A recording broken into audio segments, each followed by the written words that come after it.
Yo. Happy Sunday morning. Happy Sunday. Happy whatever it is where you are. It is Sunday morning. It is 10 a.m.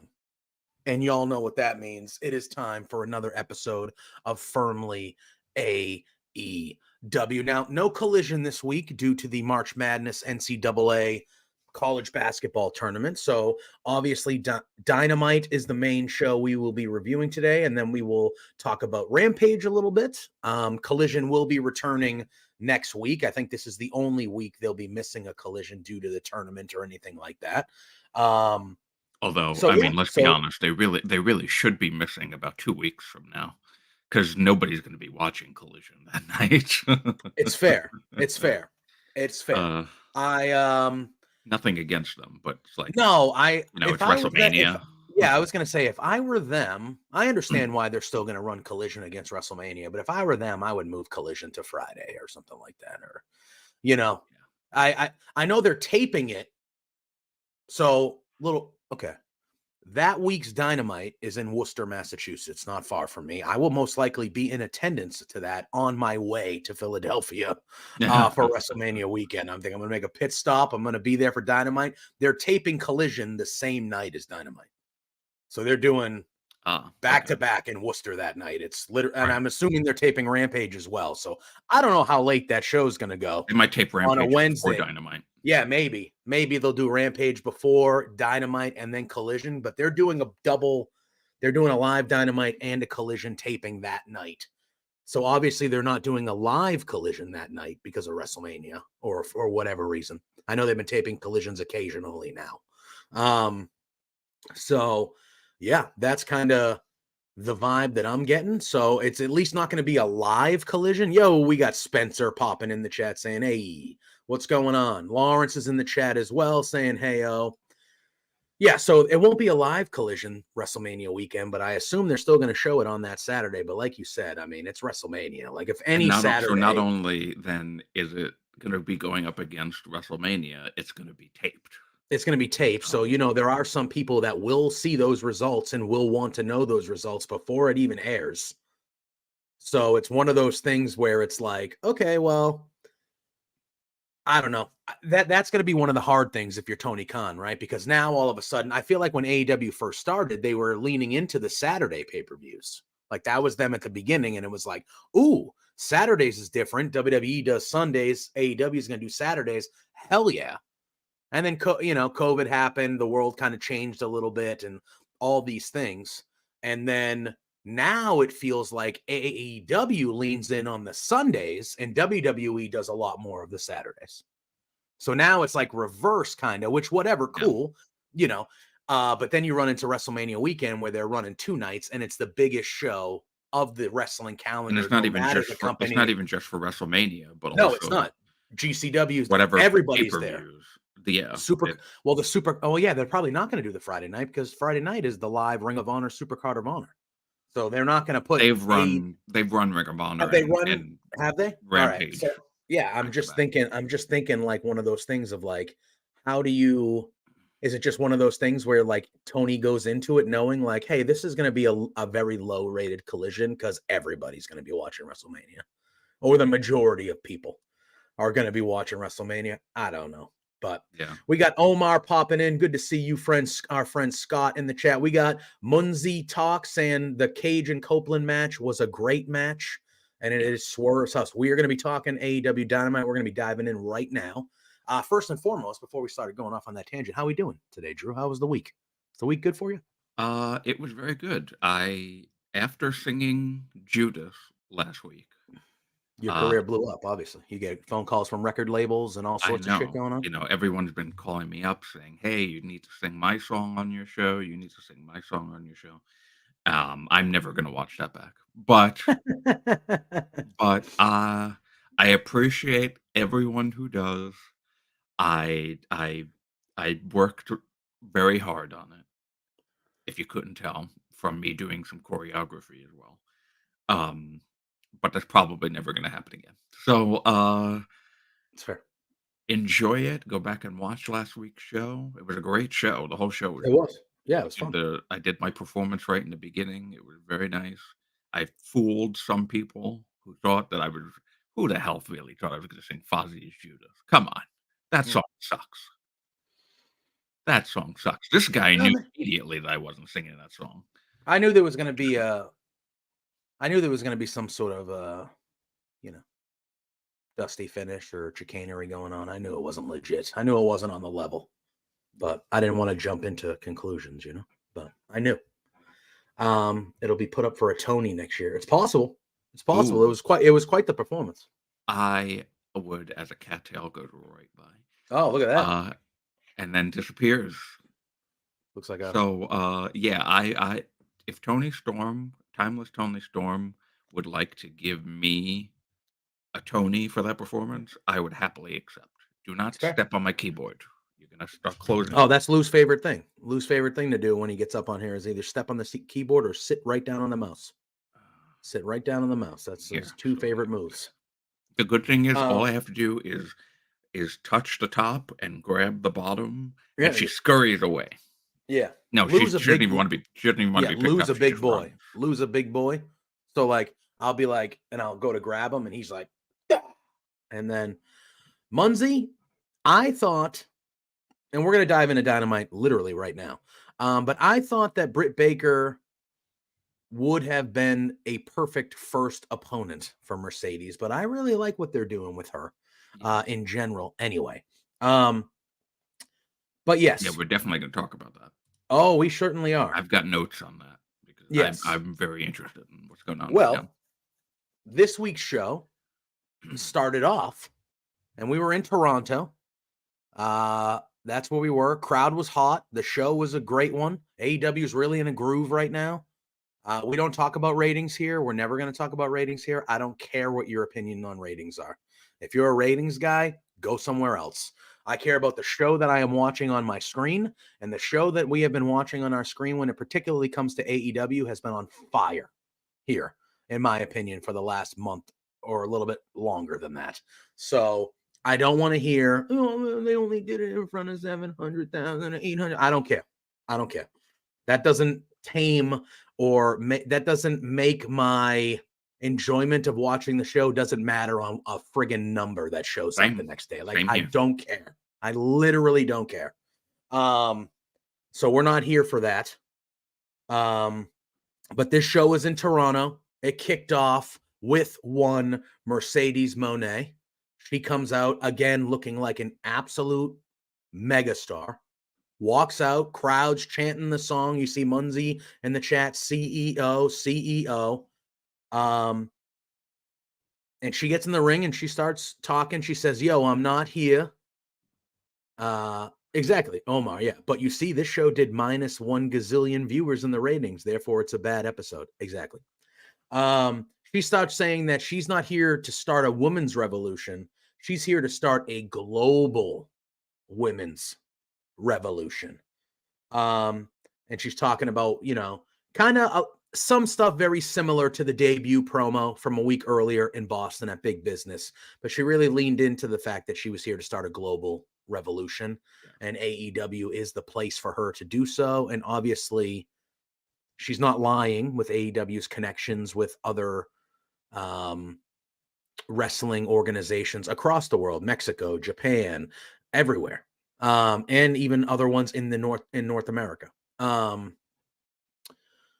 Drew, first and foremost, because some stuff happened at the end of this, which is kind of foreshadowing where Mercedes is probably going first with her matches and feuds here. But what did you think of this promo before kind of the stuff went down to lead into kind of the next little part of this? Yeah, so the first thing that this week, I think last week, was her first entrance and making a huge deal. I didn't think this, but this week when she came out again and she gets in the ring and everything, I kind of noticed that she has a little bit of heel presentation, I you think, know? well, look at when we're talking about Mercedes, Sasha, whatever, she's going to get the babyface reaction out the jump because it's a big Of star, course.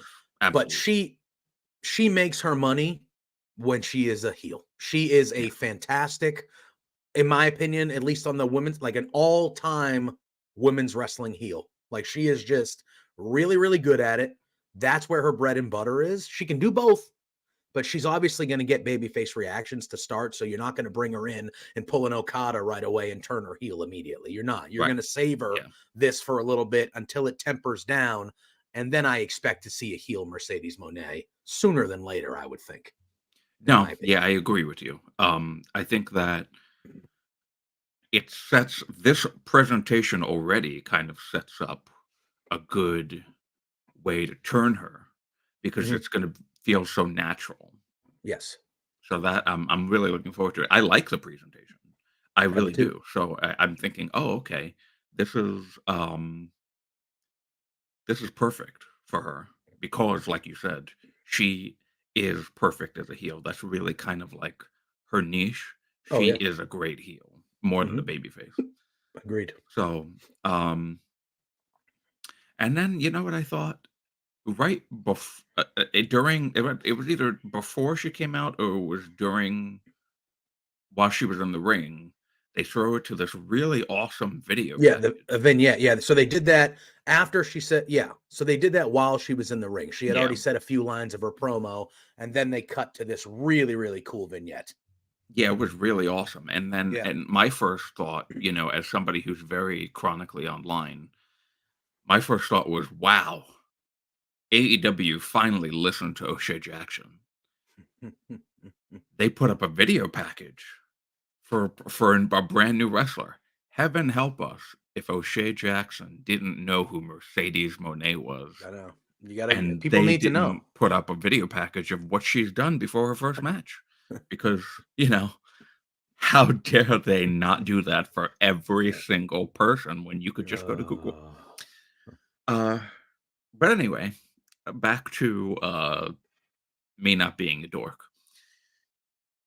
This was a really great promo. Mm, Again, I know that it's like the second week in a row now. She's still kind of hitting the same points, but I feel like that's relevant. That's what she yes. should be doing Mhm. because she is a huge deal, Yeah. a huge signing for AEW. Yeah. Um, and then yeah, that last part, I damn near jumped out of my chair. I thought it Well, was gonna happen. yeah, yeah. So It she gave me, flashbacks to the Shield. yeah, yeah. So they come back from the vignette and she starts talking about Willow Nightingale. She starts saying she has a history with Willow Nightingale and all this stuff. And then the lights go out. And Julia Hart and Sky Blue, they try to attack Mercedes. They try to get a jump on her, but she's fighting them off. She's getting the better of them. And then eventually Statlander and Willow Nightingale come out to make the save. And then the lights go out again. And when they come back on, Willow Nightingale looks like she's going to attack Mercedes. That's what it looks like. They played Oh, up the man. camera, everything's perfect. Where it looks like, oh, dang, Willow's going to turn heel right now. Like you said, the Shield, it looked like Rollins kind of setting up to whack Roman with the chair. And then everyone be like, what the hell? Just that's what it looked like it was going to happen. But it didn't. It looked like Mercedes was also like, she like, not Mercedes, Willow, like she like shook her head like she was in a trance of sorts or like her mind was somewhere else. And then she kind of like knocked her Right, mind yeah. back into It was so normalcy, well and she was done. like, "Oh, what am I doing?" But again, what they're doing here, because later on in the night, and we'll just talk about it now. Later on in the night, there's a backstage segment with Stokely, Willow, and Chris Statlander where they're Yes, being yeah. interviewed. And then all of a sudden, you see Statlander kind of notice something, and she takes a couple steps like away from them, and her and Mercedes have a face to face. And that's a foreshadowing of a match that I would very much like to see. Yes, And very much so. Mercedes thanks Statlander for having her back earlier in the night. Statlander says, "Hey, no problem. Welcome to AEW, blah, blah, blah." And then Willow and Mercedes have a face to face, and Willow's going to start talking, and Mercedes goes, "No, you've done enough." So great. And that's how that goes. And then Stokely's kind of looking at Willow like, you know, And he like goes he's to like shake doing, her. He wants to yes, shake Mercedes' yeah, hand, and she just walks yeah, away. yeah. I love that. He's so Yeah. great. So Um, they're obviously they're beating you over the head with the fact that Julia Hart and Sky Blue are going to be involved in the first match, or it's going to be some sort of either tag match, or that these are the first opponents. It seems like for Mercedes is going to be some form of, I don't know if she goes right after the title with Julia Hart. I don't know where they're going, but those are the opponents in the cross site, and whether it's a tag match or not. But then you have these layers of, they're teasing the face-to-face with Statlander and Mercedes. And then the whole time they've been talking about the unfinished business with Willow.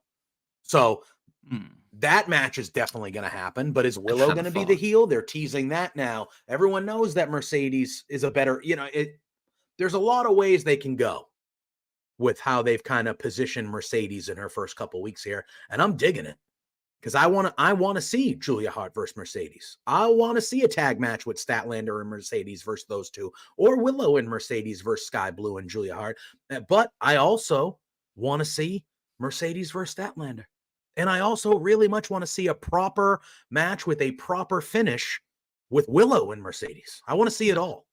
yeah. And I think they're Um, kind of layering it out that we are gonna see it all, but you don't really know where everything is aligning yet, which is good.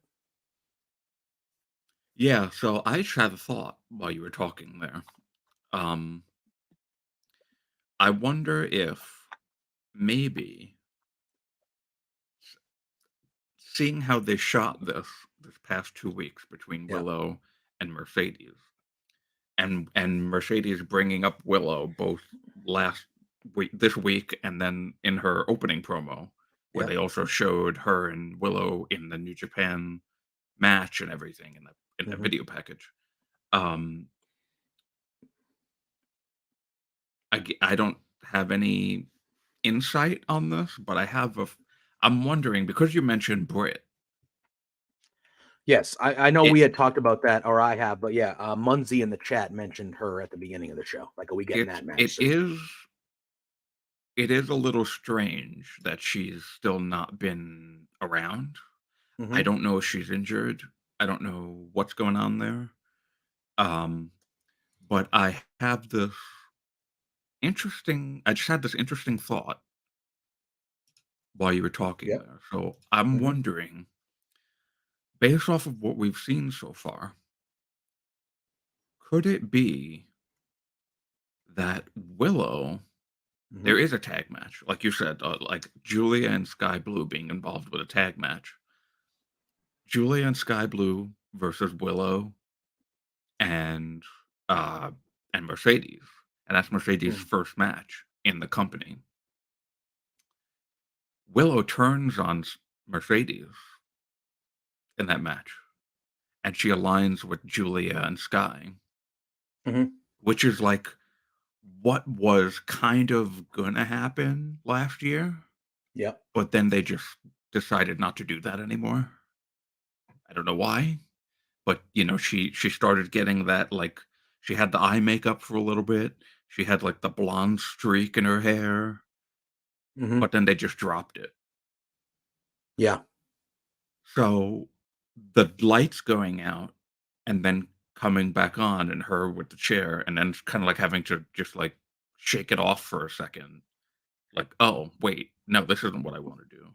Mm. that makes me wonder if maybe they decided to drop it because they were planning on it happening when Mercedes came into the picture, and they're gonna have her turn on Mercedes, and then you've got I don't know if you know where I'm going with this. We'll You've see. got a 3-on-2 situation Yep. where you could then bring back Hmm. a returning Britt Baker to make it 3-on-3.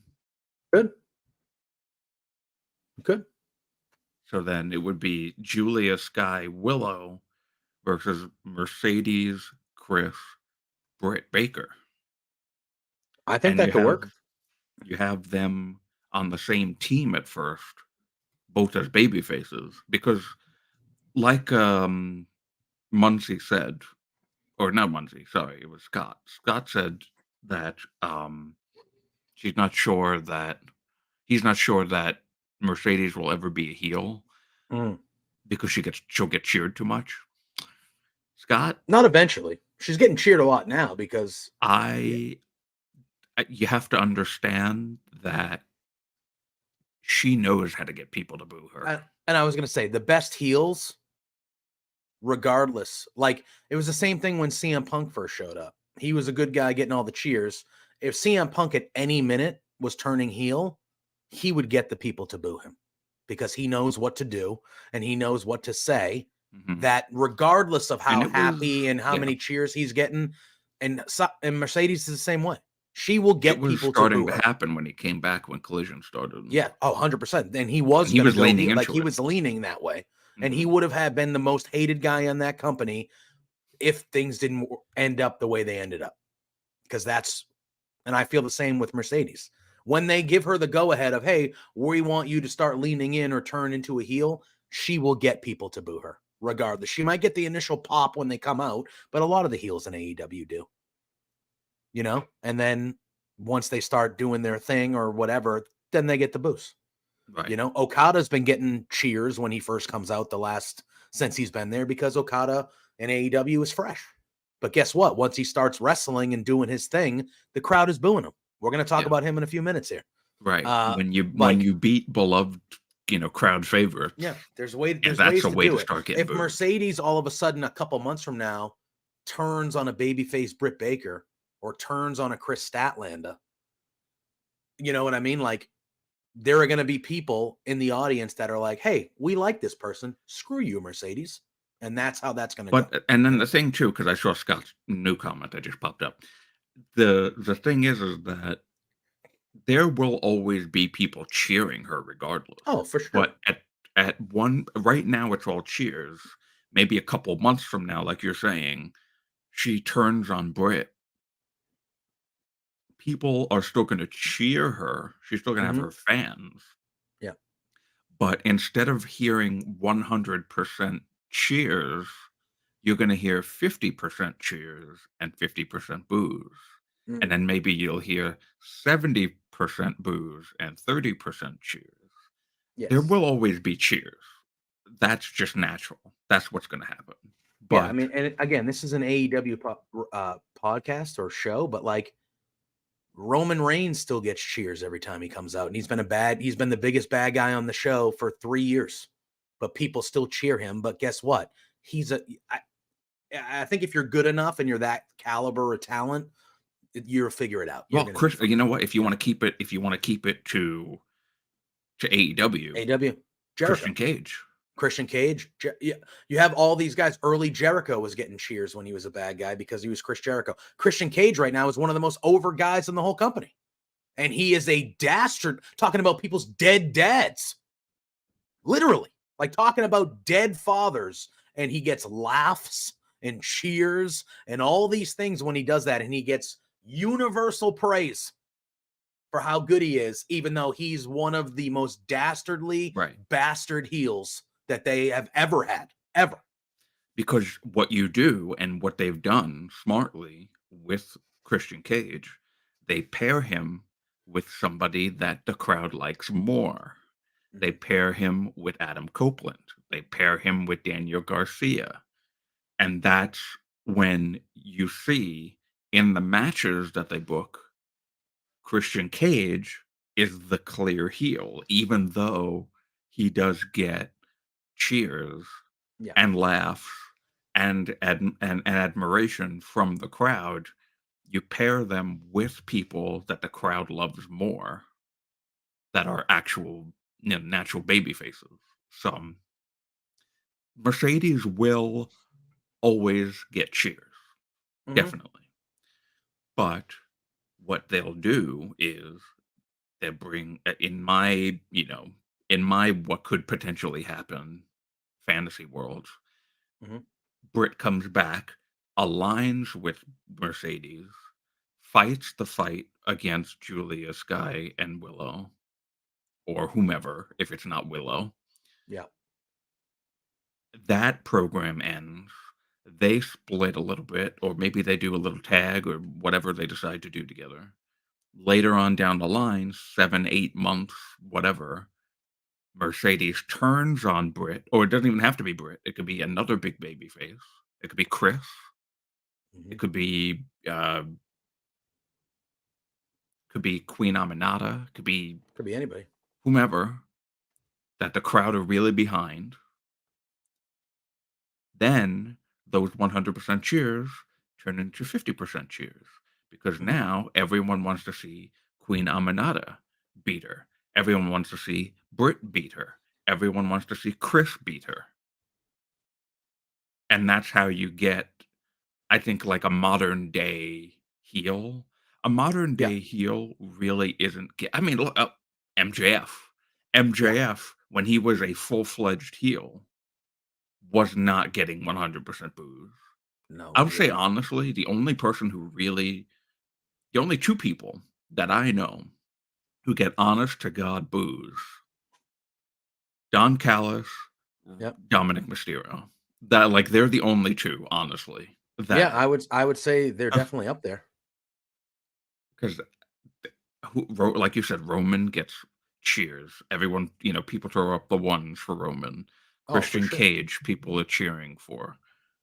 So it's like I feel like the more modern day thing is, and I mean, it's really it. Look, when Hulk Hogan turned and joined Mhm. and formed the NWO with Scott and Kevin, there were people cheering in that crowd Of course there back in were. '97. Yeah, there's always Okay, going to be heel so turn. Yeah, there's always people that I mean, I mainly usually side with the heels just because me I too. like heel wrestlers and so I think it's yeah, I agree. I think there's an easy way for them to figure out what's how to make that work big time. Yeah, Um, all right. We then right away we have well, first of all, we have a backstage segment with the Young Bucks and Okada with Alex Marvez. These are becoming quickly my favorite things yeah, um, yeah. They are. because they are just so good. Okada says he's coming for Kingston's championship, and then Matthew and Nicholas say they're going to be at the producers' table with headsets on, producing this match, making sure everything, is on the level and everything is looking good. Um, and then we have ourselves an AEW Continental Championship match between Eddie Kingston and Kazuchika Okada. This match was excellent. It was very, very good. Um, and Drew, right away, we get Kazuchika Okada defeating and becoming the new AEW Yeah. Continental Champion. Something happens at the end of this match, but we can talk about that in a second here. Just first Well, and something even foremost, happened before this match that was go ahead. very Renee. Yeah, So go they ahead. had Renee out. Oh, you talking when she was talking during Kingston's entrance? That was very Yeah, cool. I like that that. was Yeah, really cool. I thought that was They did a different. couple of different things on this show that Yeah, I was we, like, we've been we've been "Oh, seeing a lot of different type things on both companies from like a yes, yeah, that's true." presentation Mhm. perspective lately that I think is good. Wrestling's been shot and shown the same way for 50 years, it feels like. So I think like incorporating new things and little quirks, but like new things like that, I think is refreshing, and I think we're Yeah. seeing it on both main companies. So, but yeah, go ahead about the Renee talking during, um, like reporting during the entrance, which I thought Yeah, was it a was cool so little cool. thing. I Yeah. really liked that a lot. It felt very sports-like.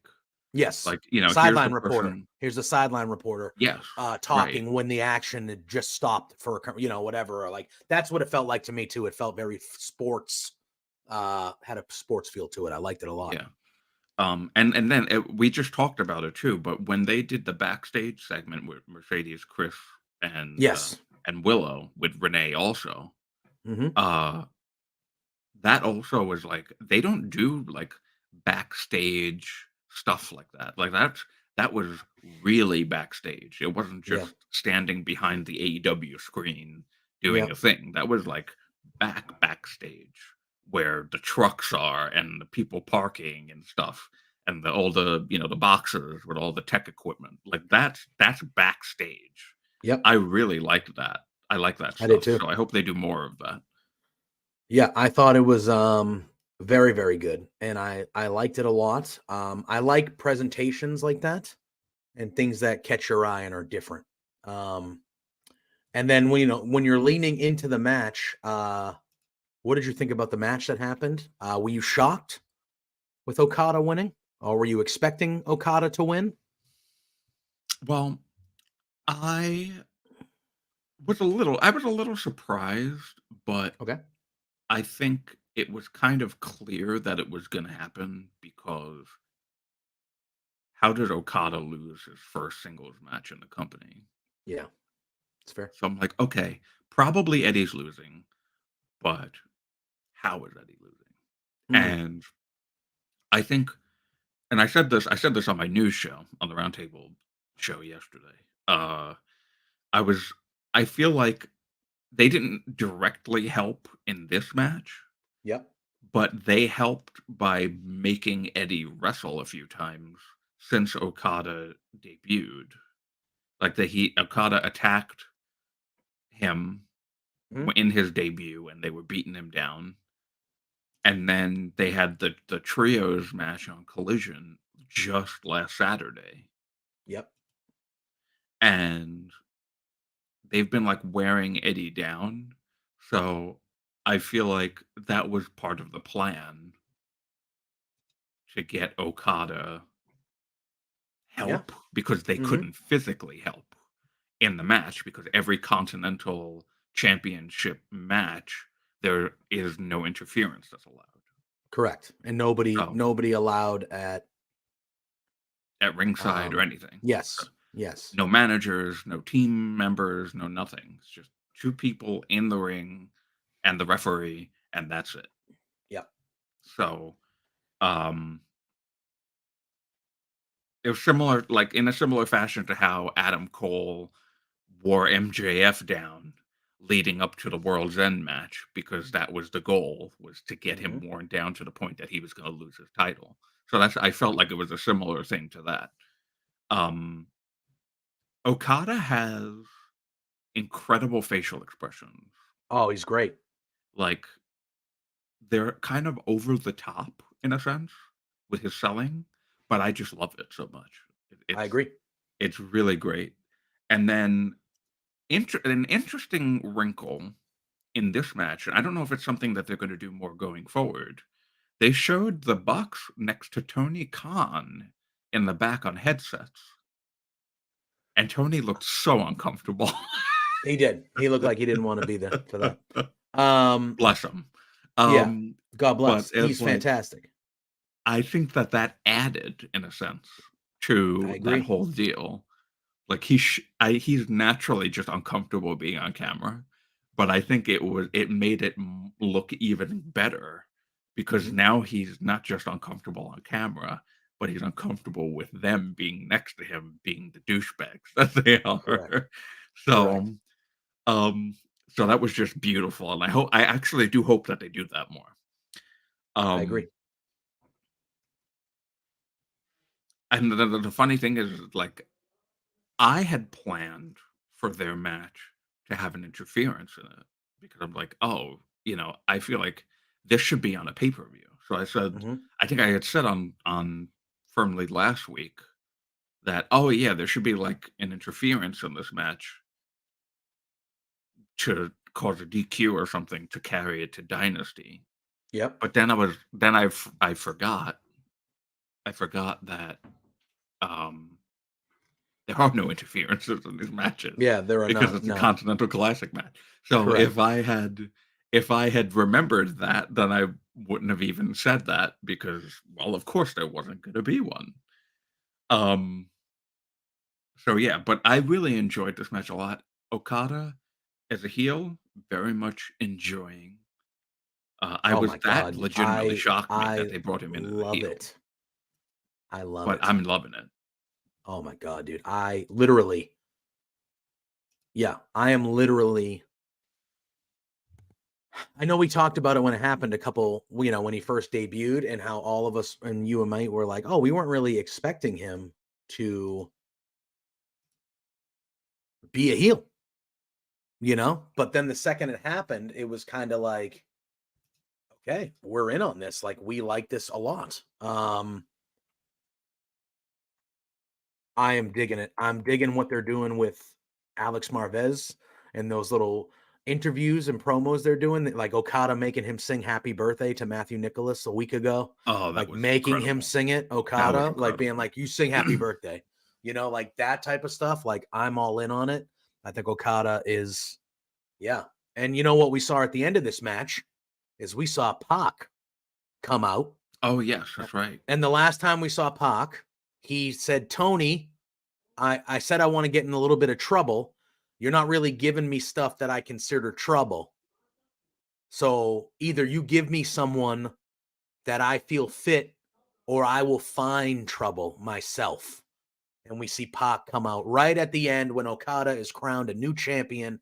Pac comes out and goes, "Hey, buddy, you and me next. And if you're telling me we're going to run into an Okada Pac little thing here for the Continental Hey, Championship, sign absolutely. me the hell up. I am ready to Have they go." wrestled each other before?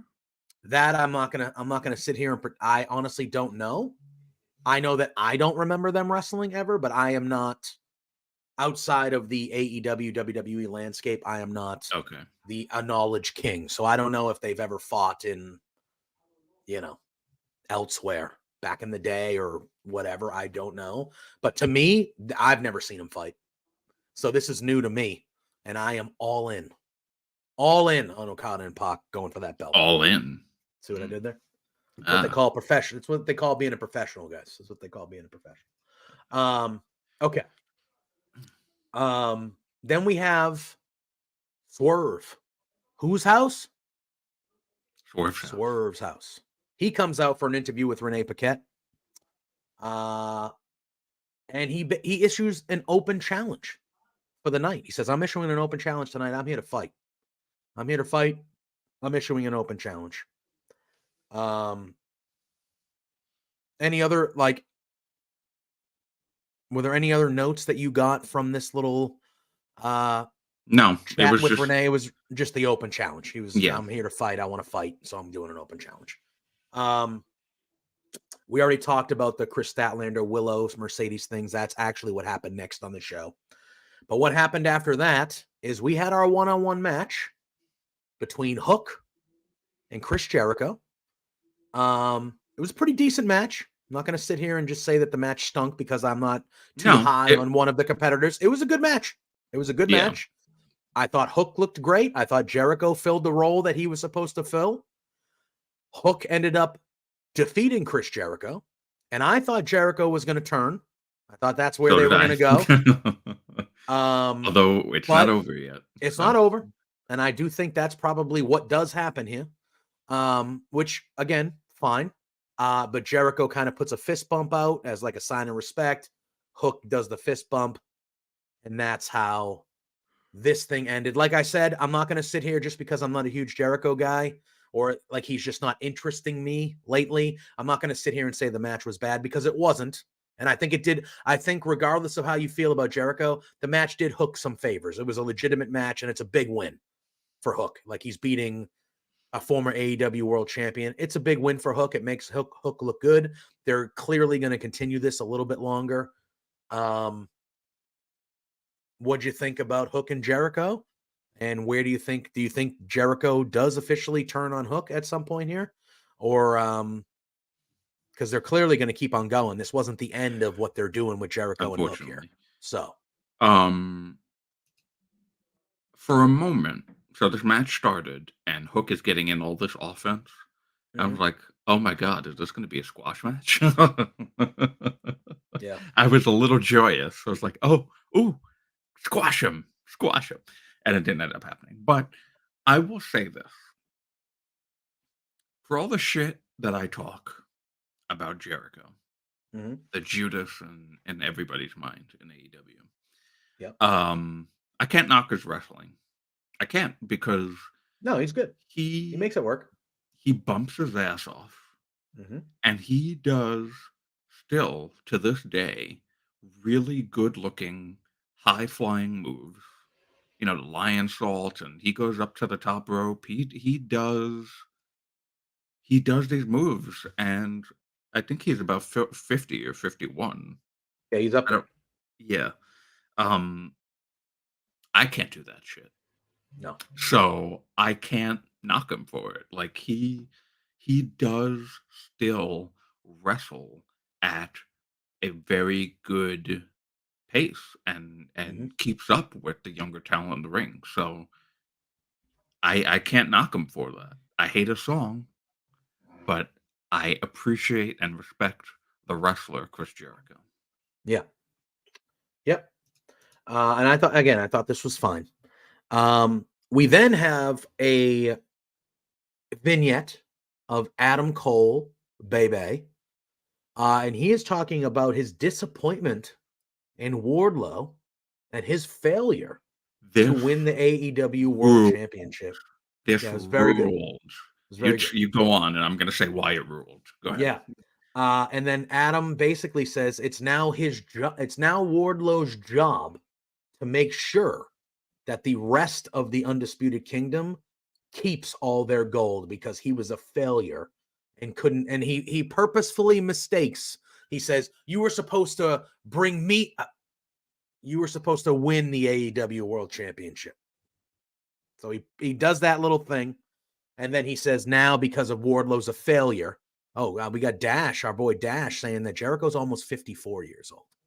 So Oh, he's approaching okay. his mid 50s and he's still performing at that level, which is, it is what it is. It's impressive at that age. But yeah, Adam Cole is saying, hey, Wardlow, you're a failure. You disappointed me. And now because of that, you need to make sure that everybody else keeps their belts because clearly you're not good enough to win one on your own. Uh, again, the inevitable, teasing the inevitable break of Wardlow kind of doing they kind of did it from day one, Drew, when Adam Cole was there in person and he was cutting the promo of everyone, um, what the plan was, how Roddy was going to win a belt, and how the Kingdom were going to win tag belts, and how Wardlow was going to win the heavyweight title and give it to Adam Cole. Yes, right. He said that day one after they formed. And they're clearly still going on with that. And, from day one, when he said that, Wardlow made a face, and Wardlow was like, yeah, Mhm, okay, right. buddy. Okay, buddy. And now all of a sudden, Wardlow gets his chance against Joe and he comes up short. And now you have Adam Cole leaning in, calling him a failure multiple times, saying that he let him down, and Yes. all these things that eventually, for being 30 plus years a wrestling fan, you know what that leads to, Drew? It usually leads to the disappointment, turning babyface and beating the shit out of Yep. the asshole It who's making him absolutely feel does. bad. So, you know, kind of knew it was eventually going to go there anyway. Kyle O'Reilly floating around doing his old things by himself and all this stuff happening. I mean, we're getting it, Drew. We got to Yep. be getting it at some point, right? You said it ruled. Talk to me about why you thought that this vignette Okay, with so Adam yeah, Cole ruled. so the first of all, if he can't be in the ring or in the arena every week, Mm-hmm. this is how I need Adam Cole. Yeah, This was yeah, excellent. it was very good. Excellent. he looked like the Godfather or something, like, the way he Yeah, had the way it's shot. Yeah, it was shot. just shot in this very luxurious chair with this very expensive looking suit on. Just really, really well done. Mhm. Really well done. And the way he's talking, he's chastising Wardlow. It wasn't over the top, it wasn't Nope. cheesy, it was perfect. And now what it did was it makes Wardlow, for lack of a better term, the bitch of the Undisputed Kingdom. Mhm. Because now, as the Godfather, Mhm. he's making sure now, "Oh, okay, you didn't win the title to give to me. Well, Mhm. now you're gonna make sure that you're gonna be the bodyguard. You're gonna be the one Yep. that interferes. You're gonna be the one that helps them win their matches. If Mhm. heaven forbid, Mike and Matt, yeah, Matt Taven. Heaven forbid they lose their Ring of Honor championship, you're at fault. You're to Yep. blame. Mhm. Anything negative, if Roddy loses the international championship, you're to blame.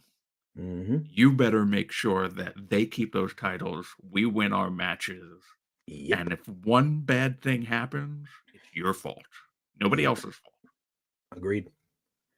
This Um, was so great. This was I so liked it. great. I liked it a lot, Drew. Drew, I liked And it a what lot. like you said, that will lead to, which is already from the beginning, pretty much you could envision was leading to Wardlow turning on them and becoming a big baby face again. Mhm.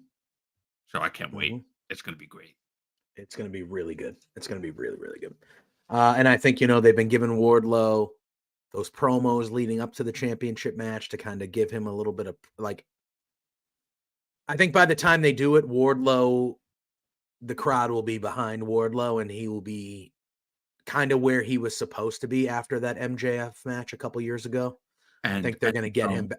Yeah, that you just put that in my head again because completely forgot Wardlow and MJF were a team and correct. then split. Hmm. And then Wardlow beat MJF, and there was a match. I believe it was Double or Double or nothing. Nothing. That's right. Yes. Yeah. I think that could if I'm going with what's been given to me,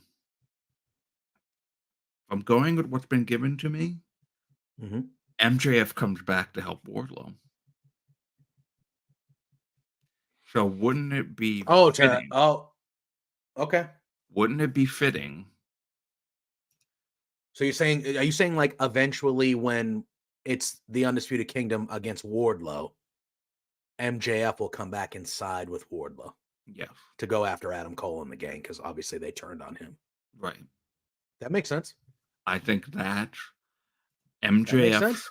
MJF's babyface revival.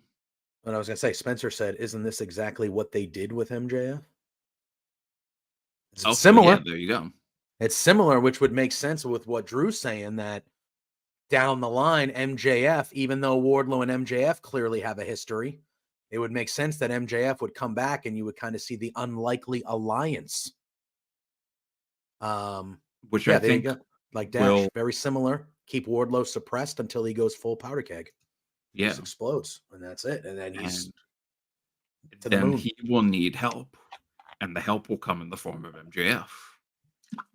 Even though he was part of the team that beat down MJF at World's End, I think the babyface revival of MJF that needs to happen when he comes back. Mm, No crowd shitting on, no any type of heel things that we know and love MJF for. The biggest revival for him is that he comes back and atones for his sins. And one of the biggest sins that he needs to atone for is what he did to Wardlow. So he should understand that Wardlow is the way that Wardlow is right now as a result of what MJF did to him. Yeah. Because that's what Wardlow's whole deal was before he even joined with Undisputed Kingdom. He was talking about how MJF wronged him and Hmm. how he was, and even in the last few promos with Samoa Joe, he was the biggest thing until Yep. MJF screwed it all up for him. And Yep. that's why he has MJF. He had the target on MJF's back. He wore the thing that said MJF on it. He Hmm. wanted to go after MJF, and MJF should realize that he is the reason why Wardlow is like that right now. He Yeah. comes back, and I would even say that they stretched us to Double or Nothing because Double or Nothing was when Wardlow and MJF had their match. He comes back at Double or Nothing. I know a lot of people say he's going to come back at Dynasty, but I think we should wait. We should wait one more pay per view. There's some people, a lot of people actually, that think he might be showing up in another company's big event a couple weeks Oh from now. God, Because I all don't of a even want to sudden this address that. week, MJF isn't on the active roster. The Yeah, majority of his stuff and was taken off the it AEW hasn't been since shop. January 1st. Yeah. So all of People a think sudden all of a now, sudden this just happened. yes, It's yes. been like So that for everyone's months. like, MJ, where's MJF going? What? Ah. Been like that for months. Yeah. It's not happening. And MJF should show up once again at Double or Nothing because I think there'll be a huge match at Double or Nothing involving the Undisputed Kingdom, Yes. and Wardlow will not fulfill his duties Hmm. up to Adam Cole's standards. They're That's all fair. going to turn on him. They're going to be beating him down. And here comes MJF. There you go. You got Dash saying, I would like to nominate Drew as a writer for AEW. Well, Tony Khan, There you if you're go. watching, We please, could just I give would us the happily. pencil. Yeah, we'll be all I right. would Just give us the happily. pencil. We'll figure it out. We'll figure it out. All right, we keep on going then. We then get Jericho backstage with Renee, and she's talking to him about the loss with Hook. And he said, hey, he said that he got what he wanted from Hook. And then he said next Yes. week he has a proposition for Hook. And that was it. And then Jericho just kind of looked like a little disheartened from the loss and things like that. What could this proposition be, Drew? Is he gonna Jericho's not gonna challenge Hook again for the FTW title at Dynasty, is he? Is that what we're gonna get? Is he gonna say we should go for the tag? Like once the tournament's over, we should become a tag? What do you think the proposition for Hook could be from one Chris Uh, Jericho? I don't know because I don't want there to be a proposition. I just want it to be. I just want it to be over with. Uh, so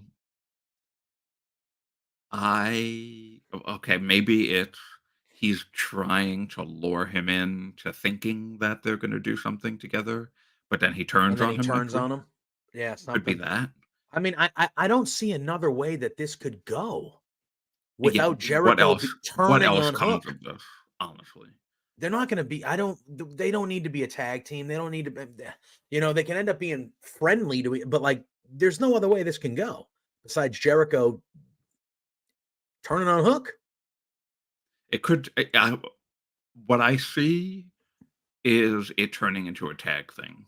Like Yeah, Chris yeah. Jericho's going to come out, be like, "Hey, I have so much history with your family, with your father.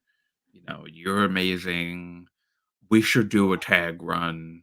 You be, like the Darby Sting ish Well, type and that of, and that and that's what Scott just said. Scott just said Jericho mentors Hook like Sting did Darby. Okay, And yeah, there you my go. argument to that is his dad is Taz.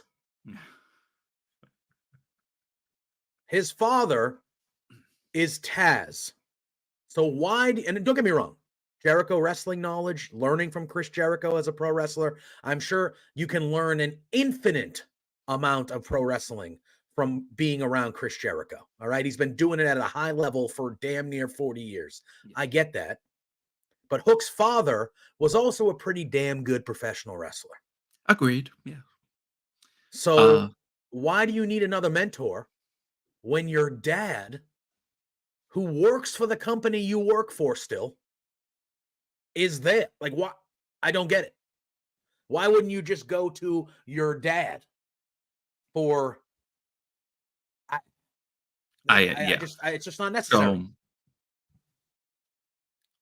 I don't know if Taz is able to have another match. I think he's talked about I not mean, being able to yeah, I think his neck, right? I don't think he's been fit. Like, I don't think he's physically. because a fun way to kind of like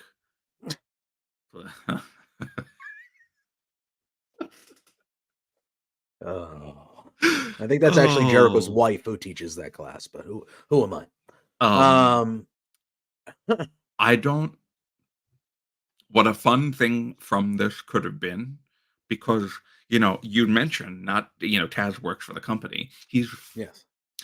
I was gonna curse. I was gonna say a real curse. Well, we're past the He's 10-minute mark. I mean, we could if you wanted to. he's fucking out there when Hook wrestles. Yeah, He's like he's commentating. commentating. He's at the desk. So a true like awesome moment could be either next week or if they do a tag team match and they do a little tag run. Um, when Jericho turns on Hook Oh, I'd in love the to see him and ring, Taz get face to face. his father, who's Oh, literally right there, could oh, that'd be do, awesome. the classic, fuck this, throw down the headset. And the crowd will be like, "Oh shit, Taz is getting Yeah. angry here." You know? Because Hook has been turned on before. Yes.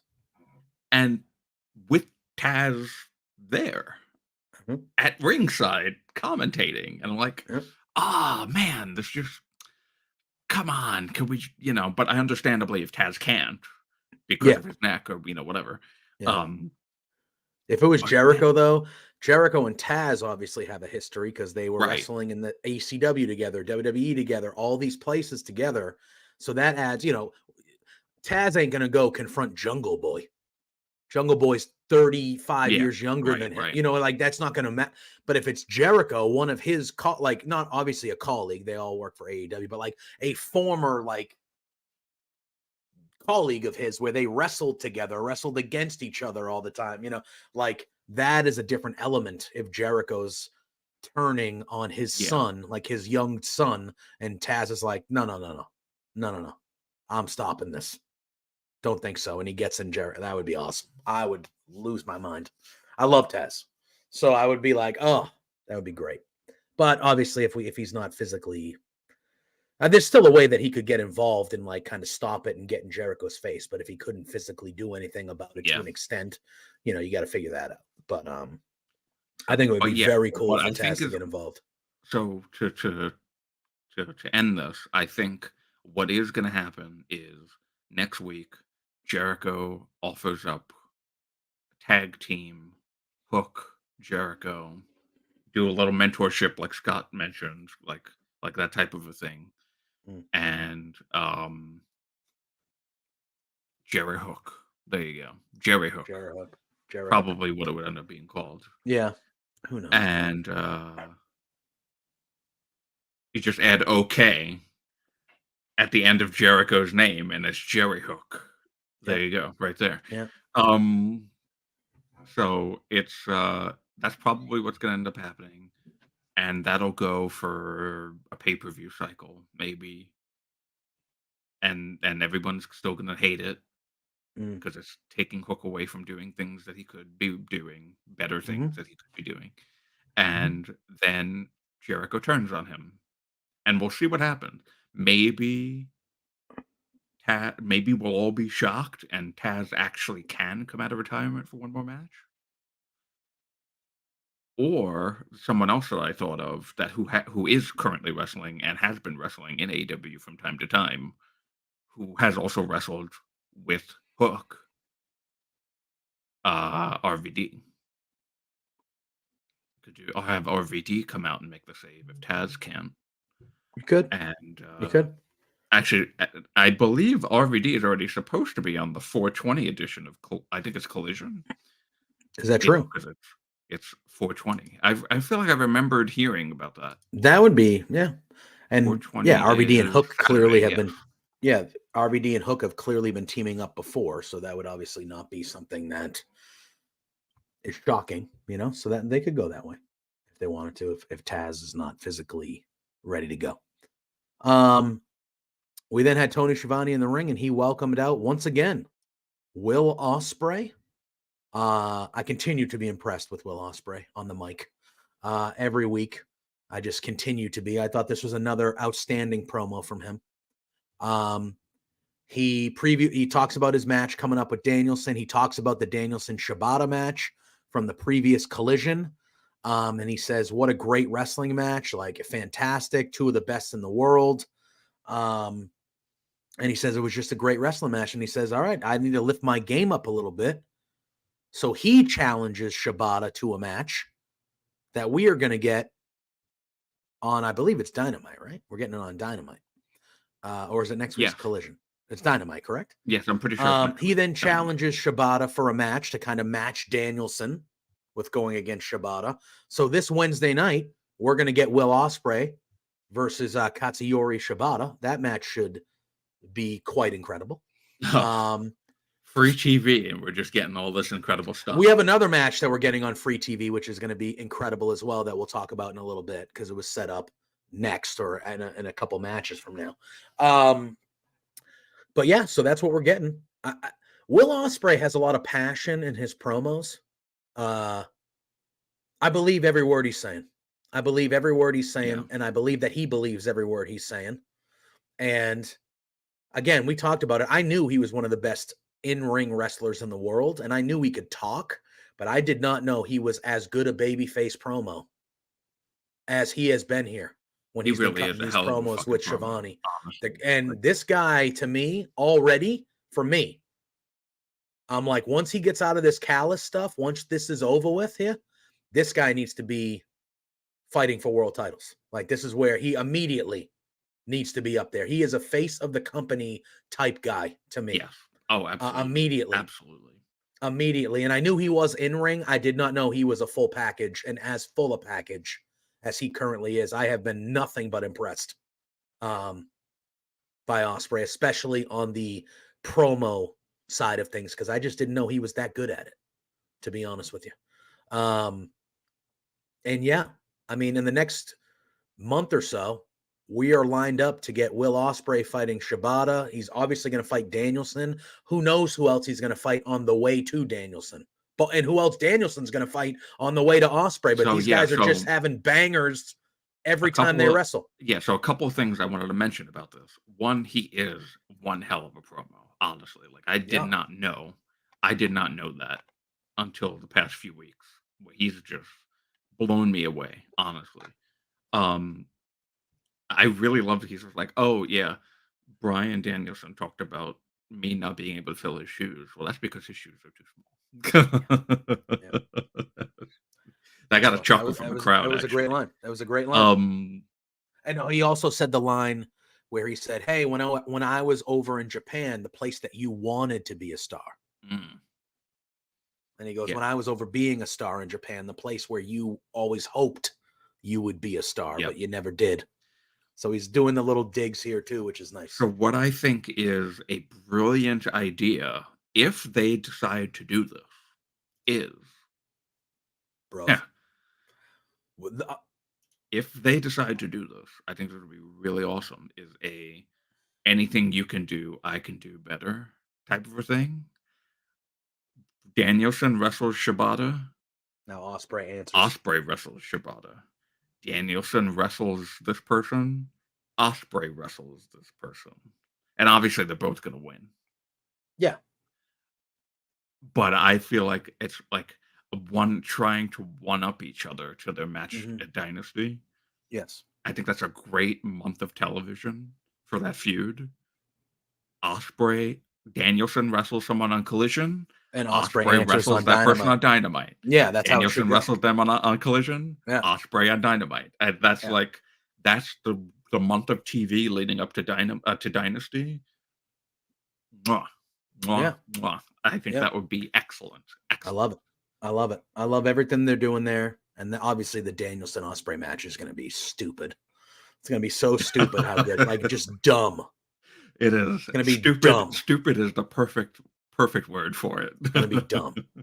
We're gonna be sitting there like this, like, come on, what are we doing? Yeah. But yeah, I am loving Wrestled each other, everything. right? I am loving everything. Like Will Ospreay's been there for a cup of coffee, and he's already one of my favorite people. In the like when he's coming out, I'm like, yeah, hell yeah. Like I'm Same with all in on Okada. Ospreay. Yeah, okay, all of them. Yeah, like they come out, and I'm just like, man, I am so happy that I get to watch this guy all the time now. Every week I get to watch this guy. He'll Where I would probably only be see, on a show that you get to go to, which you've oh, already seen Okada now. well, I've already seen Okada, and Ospreay cut a promo at at Big Business. He cut a Okay, promo, right. so but he didn't get to wrestle. I have never seen him wrestle live. Yeah, neither have Yet. I. But I'm sure that'll change. We then got a video package about Adam Copeland and Christian Cage, kind of hyping up the main event at the end of the night. And then we had ourselves a women's tag team match. It was Deonna Purrazzo and Thunder Rosa against Toni Storm and Mariah May. This was a good little tag match. Yes. It was very good, and I thoroughly enjoyed how it went down at the end because Deonna Purrazzo and Thunder Rosa ended up beating Toni Storm and Mariah May. This was the But big it was this was the big talking point about this correct. match. But Thunder Rosa was the one who got the pinfall victory over Toni Storm. She pinned Toni Storm. Yeah. And Deonna Purrazzo was not happy at the end of this match. She was pissed. Which again, we talked about earlier with Mercedes, how they're kind of, you can go a lot of ways. Now you're introducing a different angle to what is the Deonna Purrazzo, Mariah May, Toni Storm storyline. Now all of a sudden Thunder Rosa's back. Thunder Rosa is teaming up with Purrazzo, but now she has a pinfall victory over Toni Storm, so she should be in the discussion or in line at some point to go after a belt that she never lost. By the way, never lost, was injured. Now she is going to be in line here to go after that at some point, and Purrazzo's clearly pissed off about that. Because she got a tap from Toni Storm in their match at Revolution, Correct. but the ref didn't see it. So correct. So Purrazzo has a win. She should arguably be the world champion right now, Purrazzo. And now she's got Thunder Rosa stepping in, and that's another challenger now for Toni Storm. And Purrazzo is just like, what the hell? Bullshit. I needed somebody to help me against these two. Now you're stepping over me now because you just got that pinfall. Screw you. So now it's like, okay, are we going to get Purrazzo versus Thunder Rosa? And then Thunder Rosa, like now you can, there's a whole nother element added into this mess, which I love. yeah, I love when shit gets complicated, Drew. yes. I love it. When Deonna looked at her, I like can't she call wanted her to kill her. Deonna. Like she wanted to kill her. I can't. When Toni Storm called her Donna Palazzo, that just like killed me, and I can't stop thinking about that. Yeah. So when Donna Palazzo looked at Thunder after she got that victory, and she's like, "What the fuck? Yeah. How dare you?" Yeah. And you're here to help me, not take my spot. And Thunder Rosa is just oblivious to it all, and she's like, you know, and she obviously knows what she's doing. Oh, of course she does. And she just gets into the camera and she's talking, and Deanna's on the background. She's totally blowing her off. Yep. It's leading to some real good shit. Real good shit. 100%. I'm all in. I keep on saying all in, and I swear I'm not doing it because of AEW and all in. I'm just like, I love it. I love when you look, listen, some of the best stories ever told in wrestling were stories where everybody knew what was going to happen. And those are still some of the best stories you can tell. Sometimes I'm not going to think of the right word, but sometimes the not the over the top, but the thing that you think should happen. And there's still a great way to tell that story. But when you throw in little things like this, that kind of throw a little fork in the road or like a little wrench to the plans, and you're like, oh, what is this? I wasn't expecting Thunder Rosa to do that. I wasn't expecting that to happen on Wednesday, Drew. I No, was neither was expecting I. them. I wasn't even expecting them to win the match, to be honest with you. I was expecting Tony and Mariah to steal one I somehow did still. too. I agree. Like, I Yeah. wasn't even expecting them to win. And then they win, and then they add in the element of the Thunder, and now it's like, oh man, this is even more cloudy now, and I love it because it's great. It's very exciting when things are different. All right, we then had Swerve. All right, Dash, thanks for popping in, my friend. Appreciate you. We then have Swerve come out, and he's seeing who answered the open challenge that he had, and he had a good opponent here. He had the Butcher. The Butcher came out. Obviously, I know, like from a name standpoint, it's not like this, huge superstar gravitas name that's coming out to fight Swerve. Yeah. But Butcher's good. He's powerful. He's pretty damn good in the ring. And I thought it was a good opponent. He beat Swerve around a little bit at the beginning of the match. He was using his power. It was a back and forth match for a little bit, but Swerve obviously ends up winning and being the victor of this match. And then after the match really is where the stuff went down. First and foremost, did you have anything to add about the match with Swerve and Butcher? Anything you liked, or when you saw it was the Butcher coming out, what was your initial thought? Like, what'd you think about the match with Swerve and Butcher? Uh, the match was fine. I Yeah. was just more like, okay, it's I don't have anything against the Butcher. He's a very good No. wrestler.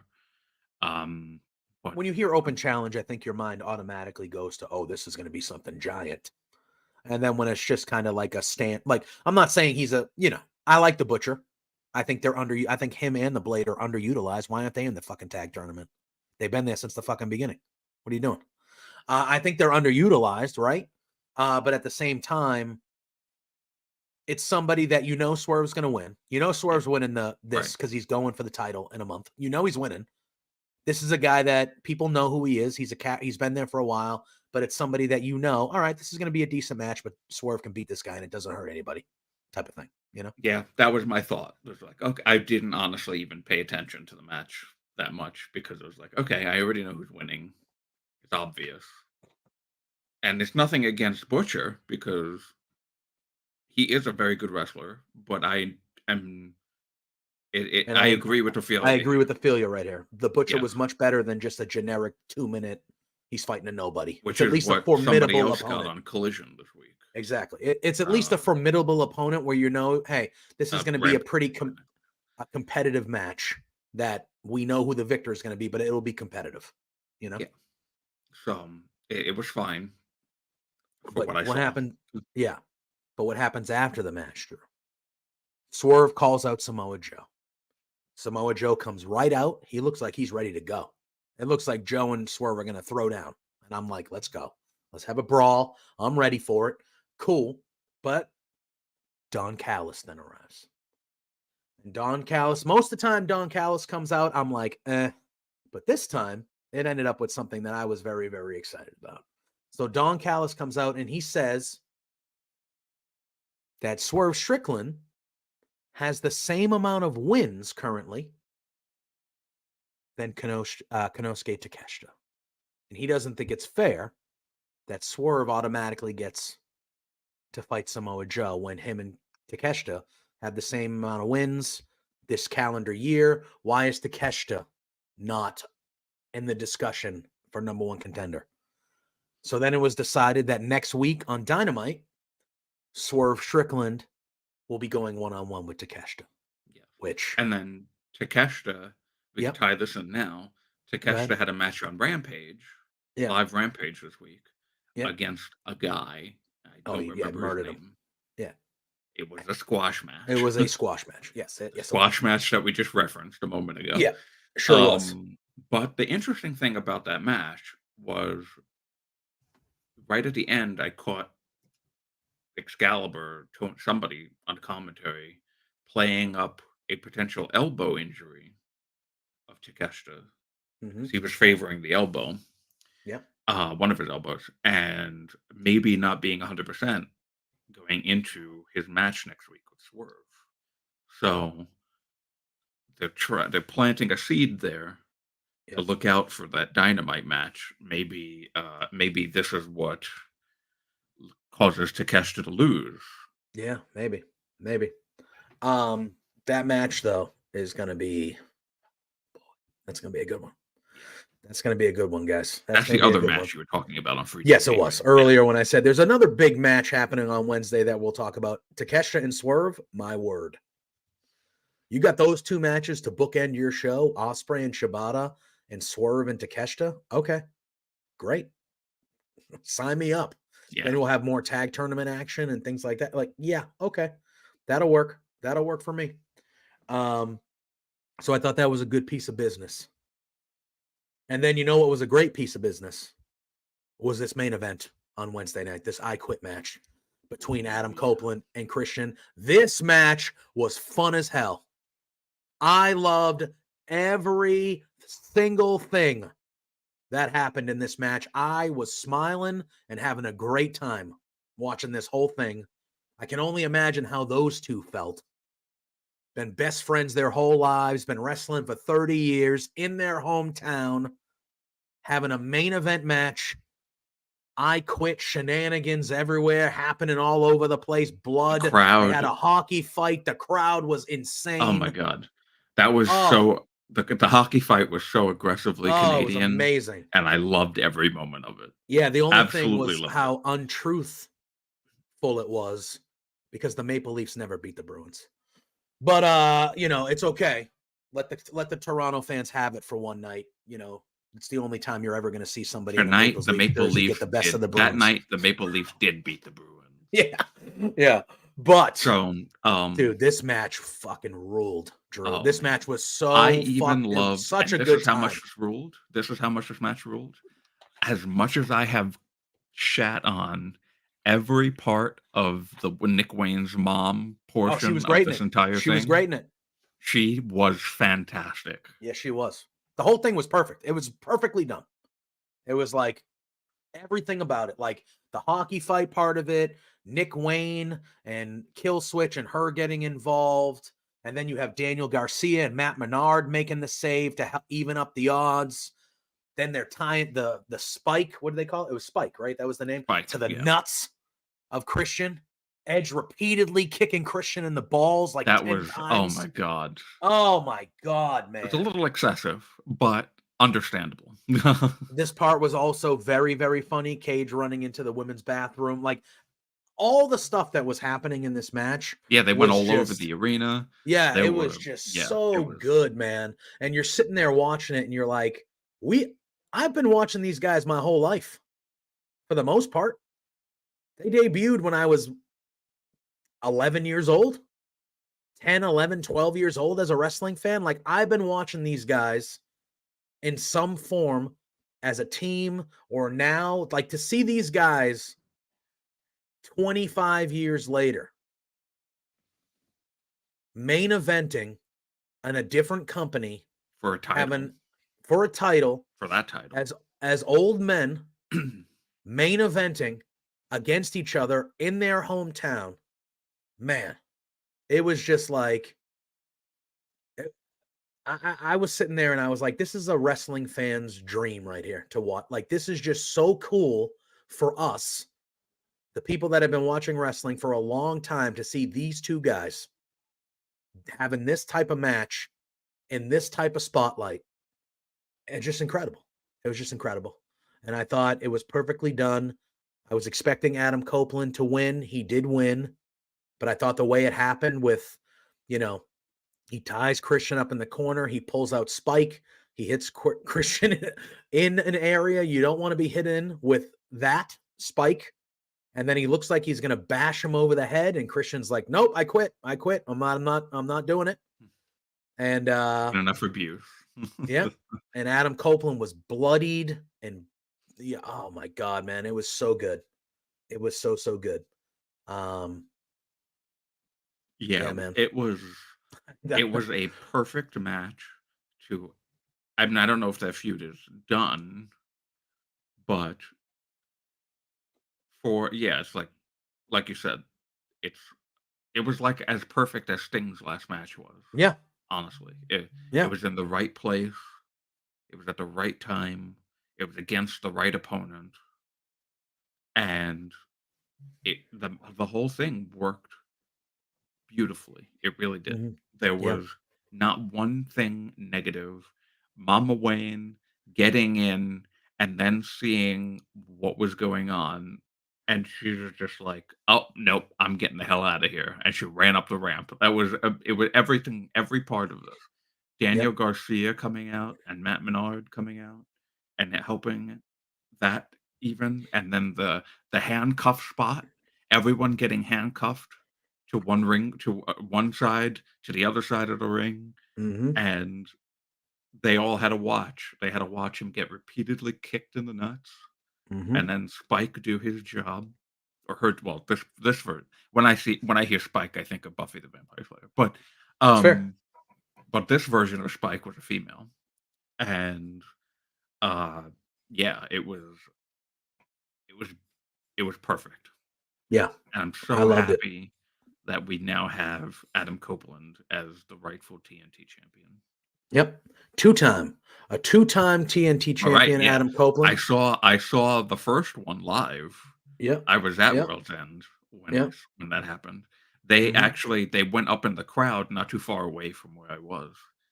Um, and then I was so happy that I got to see that title change, and then it was taken away from me 30 seconds later. Yep. Sure was. Sure was. But now he is once again the rightful TNT champion. I thought an excellent episode of Dynamite. Um, and then we went right in because this past Wednesday they had a live Rampage right after Dynamite. So it was 3 straight hours of AEW television. So we will touch on Rampage now. I didn't hate that. Um, I'm gonna be honest with you. I didn't hate it either. They kind of had that transition where they kind of welcomed everybody to Rampage as Adam Copeland was still kind of celebrating leaving the ring, which I thought was kind of cool the way it Yeah. happened and things like that. Um, and then we get Bullet Club Gold to start off Rampage. They're Very interesting celebrating. promo here. It was, and I'll let you kind of dive into it deeper, but they were celebrating the attack they did on the Acclaimed and Darby. Jay White had Sting's old bat that he had spray painted gold. Yeah. And he said it was this new toy and things of that nature. But you said it was And a very interesting promo. So why don't you dive in a little bit?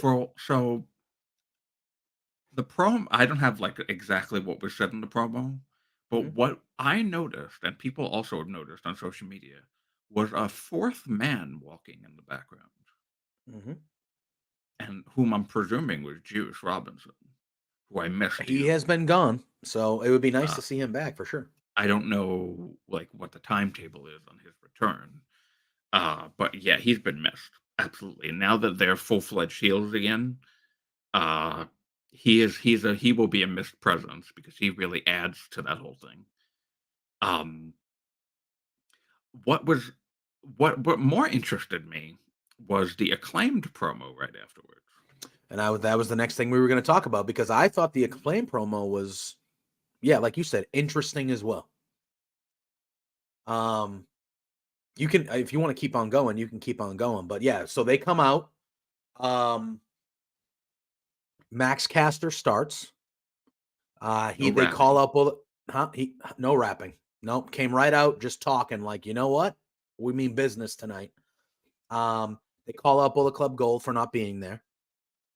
You know, they do that thing. Especially after the attack where Caster and then Caster challenges Jay White, which I mean, okay. And then Anthony Bowens grabs the mic. Now,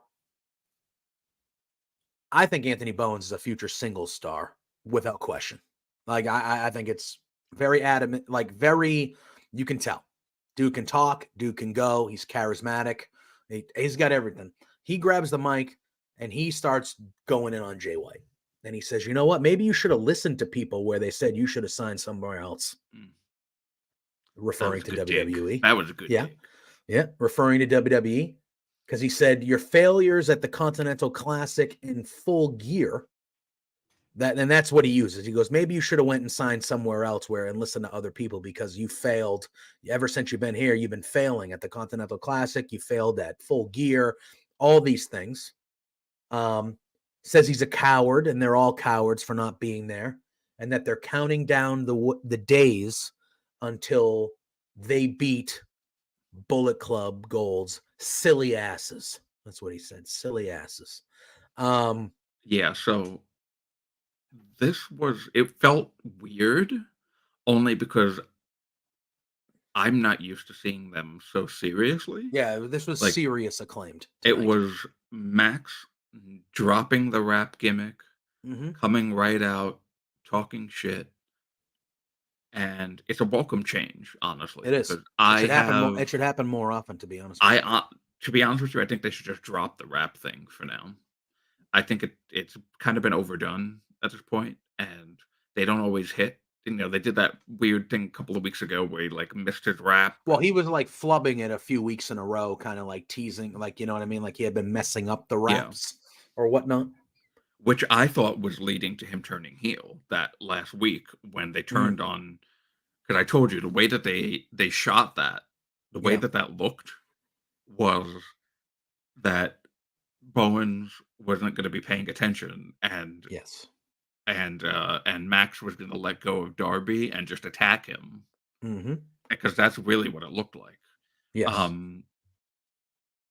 So to see this now, Max being serious and not rapping, I think that that's the way to go for the I immediate would agree. future, and just lead into a more serious Acclaimed. I mean, the way that they've been since they debuted together was excellent. Yes. Nobody thought this was gonna work. And Agreed. everyone loves the Acclaimed is factual. They are beloved. They really are. And it's taken a bit of a left turn lately. They've been kind of like stagnant, and this formation of the Bang Bang Scissor Gang, I don't think went as well as they thought it was going to, which is why they cut it pretty quickly. So I think that now that they've attacked Daddy Ass, the patriarch of the Acclaimed, I think it's time to get serious. And this promo, it went a little longer than I would have liked. They gave him good time. Yeah, they gave him like a good 7-8 minutes to just straight up go at it. Which is fine if they're wanting it to establish them as a serious team, fine. So I don't want Max to come out rapping next week now. Just let the music play. They have two versions of the theme song. There's the version where Max raps, where there's no talking. And then there's the version at the end of the matches where it's a full-on theme song with Max rapping in the theme song. Let's just have that version of the theme song for a little bit and not have Max rapping. And them trying to avenge Daddy Ass now that Bullet Club Gold is back together as a full-fledged heel team. They're probably going to do a match together now where it's titles for titles. There doesn't really need to be a Ring of Honor Trios title and an AEW Trios title. I agree. I know we're trying to establish them as separate companies, but I feel like if any titles could have been merged, those are the just titles. merge the trios and have them float between the brands. Yeah. There's a way to do that. I mean, half the Ring of Honor people are on AEW regularly anyway, so who gives a shit? So I think that would be fine. And of course, the Undisputed Kingdom of the Ring of Honor Tag Team Champions. So they're going more, unfortunately, for AEW than Ring of Honor. It seems like lately, if you're a Ring of Honor champion, except if you're Athena, you're pretty much more exclusively on AEW than Ring of Honor TV. The Ring of Honor World Champion, Eddie Kingston, is on AEW TV. Is on AEW all the time and rarely on Ring of Honor until it's a pay-per-view, and then he's having a pay-per-view match. So, which is what's happening next week. So, so yeah, we'll see what happens with this. I hope that they continue this more serious streak. I agree. Max drops the rapping, not because I hate the rapping. I'm not saying it because I hate the rapping, but it's been the same thing. It's been a bit stagnant. Time Mhm. to do something new, which they did this week, and Yep. was like a breath of fresh air, honestly. Yeah. I liked it. I had no problem with it. I like the breakup of these groups. I wasn't really vibing them together. So I like the breakup. I like seeing a more serious side of Claim, like you said. I like Anthony Bowens getting some more mic time than just the kind of the one line that he does at the end of the raps. Yeah, I like everything about it. The match will be good, however they do it, whether it is a trios thing or not, it will be good. This is the perfect way to merge the trios titles because they are both the trios champions. So you could just build to this for Dynasty, where it's a 6-man, and you say, "Hey, this is trios versus trios, and the winner are just going to be the undisputed trios champions, or whatever you want to do." Mhm. I think it's a very easy way to get there with these two, and maybe that was the plan all along. I have no idea. Um, but I think that would be an easy way because there are too many belts floating around in AEW, in my opinion. Uh, and this is a way to just make two different belts, one. And I think it's a very simple, easy way to do it. And whether you just want to make the trios thing a Ring of Honor thing, or you want to make it just an AEW thing, or you want to have them float between the two brands, cool. But like you I think said, that's I do what they'd not. end up doing. That's what they should do because I don't think you need two different teams as trios champions in AEW or Ring of Honor. I think there's enough to just have one and just have them fight whoever they fight. So I think it's an easy way to get there. It's what they should do, and we'll see.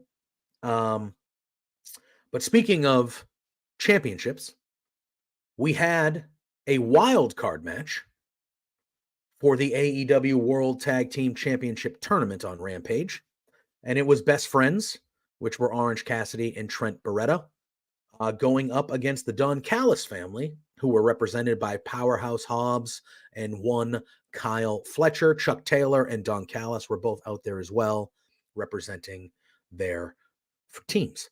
I thought this match was fine.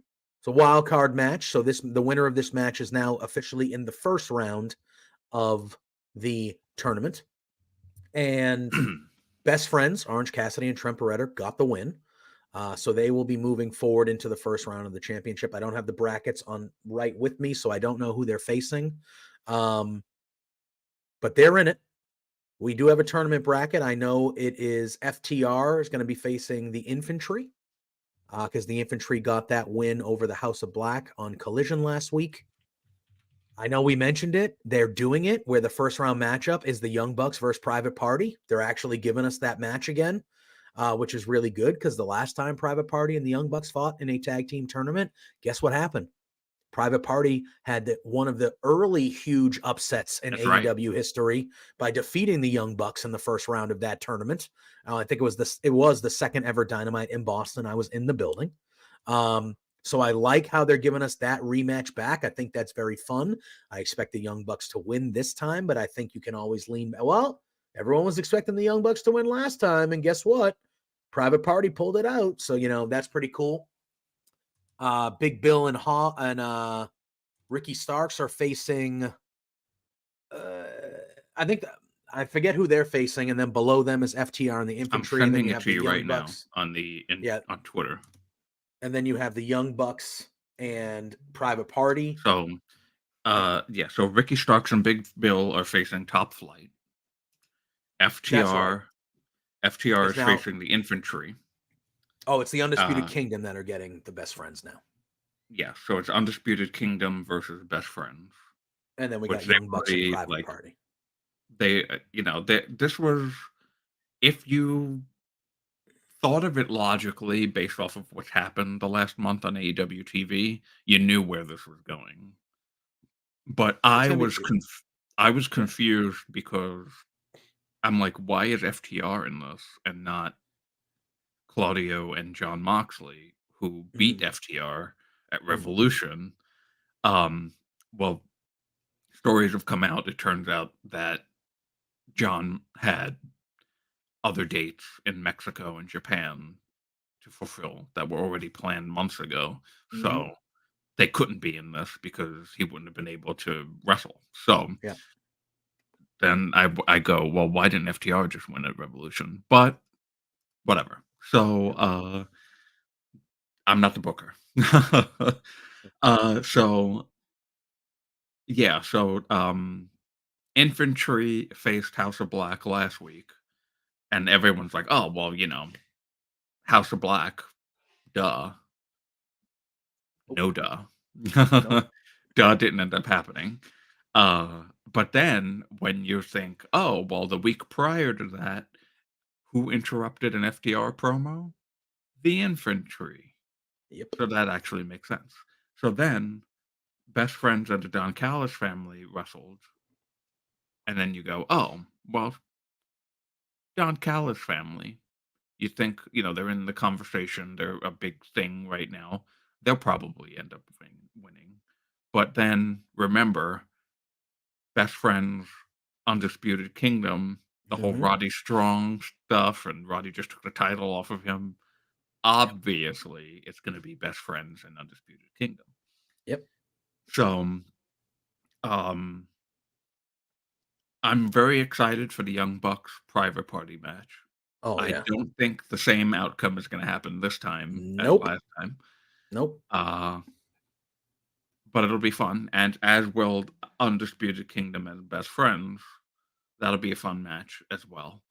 Mhm. Um, so my thing regarding the match on Rampage, first of all, the funnest spot in the match was Trent and Orange Cassidy going for the hug, Yep. and then here comes Hobbs with the double shoulder tackle, just Yep. knocking them, breaking them apart, spreading them Yep. out. That was Yep. excellent. Um, I two things. One, I want to see something come from Kyle being the one taking the loss. I think that in a similar fashion to Undisputed Kingdom with Wardlow, I would like maybe Kyle to become Well, yeah. the lackey, which will then lead Will Ospreay uh after the Danielson match at Dynasty Mhm. to maybe go, oh, all right, I see what's going on here. I gotta get my Aussie Open buddy Yeah. out of there. Yeah. And again, I don't know where his tag partner. I don't remember the tag partner's name. Mark The Aussie Davis. Open. What is it? Mark Davis, I Mark believe. Davis. Yes, yes. Yeah. Um, I don't know what his status is on his return. Mhm. Haven't seen any updates on him in a while.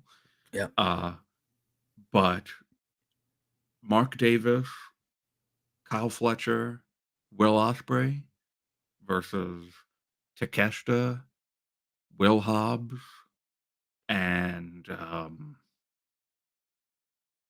think that would be oh, it. well, If we were if you if we if remove if we well, remove there's those like 2, Sammy is kind of part of that, yeah, if he's but back at that he's point. suspended right now. But Yeah. if when he comes back, But maybe even if they you do. just did Will Ospreay and Fletcher versus Takeshita and Hobbs, Yeah, you that's could do fine. that too. You could do that Right, if and maybe Davis comes back to help them win, and Aussie Open is then the group.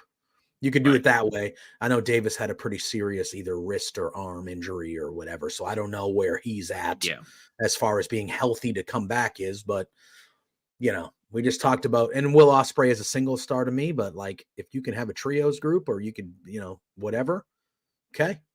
Like that Aussie Open is one of the best groups in the world. So if you can make that happen, you make it happen, you and what know. were they? What was their team name?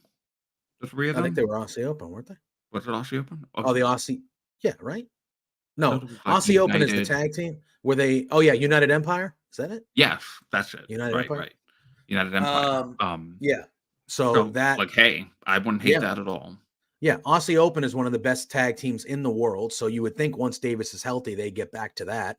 I think Kyle Fletcher, though, even though he's not on all the time. He's made it known, and he's taken advantage of the solo time. And he's a guy that's 24, 25 years old. He's super young. And he's He another guy he that is has a singles elevated. superstar. He Oh has my been God. elevated the last Yeah. 2 months. Oh my God. Yes. Yes. And I think that they've done a really good job, and he's stepped up to the plate as well. And he's done a really good job to solidify that, like, hey, yeah, I am one of the best tag team wrestlers with one of the best tag teams alive, but I can also be a top singles guy too. Right. Now, in future, whatever. I'm one of those guys too. And I think he's kind of elevated himself to that level. So there's a lot of ways you can look at Kyle Fletcher as well. But I expect Kyle Fletcher and Will Ospreay I expect that to be the story of Will Ospreay wants to leave the Don Callis family, and he's trying to convince Fletcher, hey, you come with me, man. Like, you and I have a history. Like, get out of there. And Fletcher is kind of like, I don't know. And then they eventually, okay, yeah, we're back together. The band's back together type thing. Yeah. Now So I think that would be cool. the other thing that I wanted to make note of was, like you mentioned earlier with the Swerve Butcher match, that Butcher and the Blade have been there since the beginning, and seems like nothing has ever really happened with them. Let's say, which you could even say with Santana and Ortiz. Santana's no longer with the company, but they were there from the beginning. Nothing really of note ever happened with them besides Inner Circle and their little feud that they had before Santana left. This tournament feels like a missed opportunity. This tournament feels like the EVP's tournament to win. Oh, for sure. Yeah, 1,000%. Can we just put it on the Best Friends? They've been there since the beginning. That'd be nice. Can we just do it? I know that's like, let's just make it like, but then the worst part is that the Best Friends and the EVPs are on the same side of the bracket, so they can't even face each other. So I mean, I thought from the shoot it was going to be Bucks and FTR again. I mean, I just think that is, if you're having a tournament and you're crowning a new tag team champion, you make an argument that in wrestling the last decade, these are two of the top 2 tag teams in the world. I know we've seen it a bunch of times, but to me, that's the match of Dynasty. It's FTR and the Bucks one last time. Winner is the new champs, and that's where we go. Yeah, I guess. I mean, I don't need another match between those two teams, honestly. And I'm sure you're not alone in feeling that way. But to me, especially once I saw I thought it was happening before I even saw a bracket. And then once I saw a bracket and the way it was laid out, it was like, I'm not going to say there's no way, because Big Bill and Ricky Starks could be there. House of Black, before we saw how it went down, I thought House of Black could be a team that could win the whole friggin' thing. You know what would be really cool? It was a genuine shock when the Infantry beat House of Black. Oh yeah, if they were to pull an upset on FTR. If they pull an upset on FTR also, I'd be like, shit.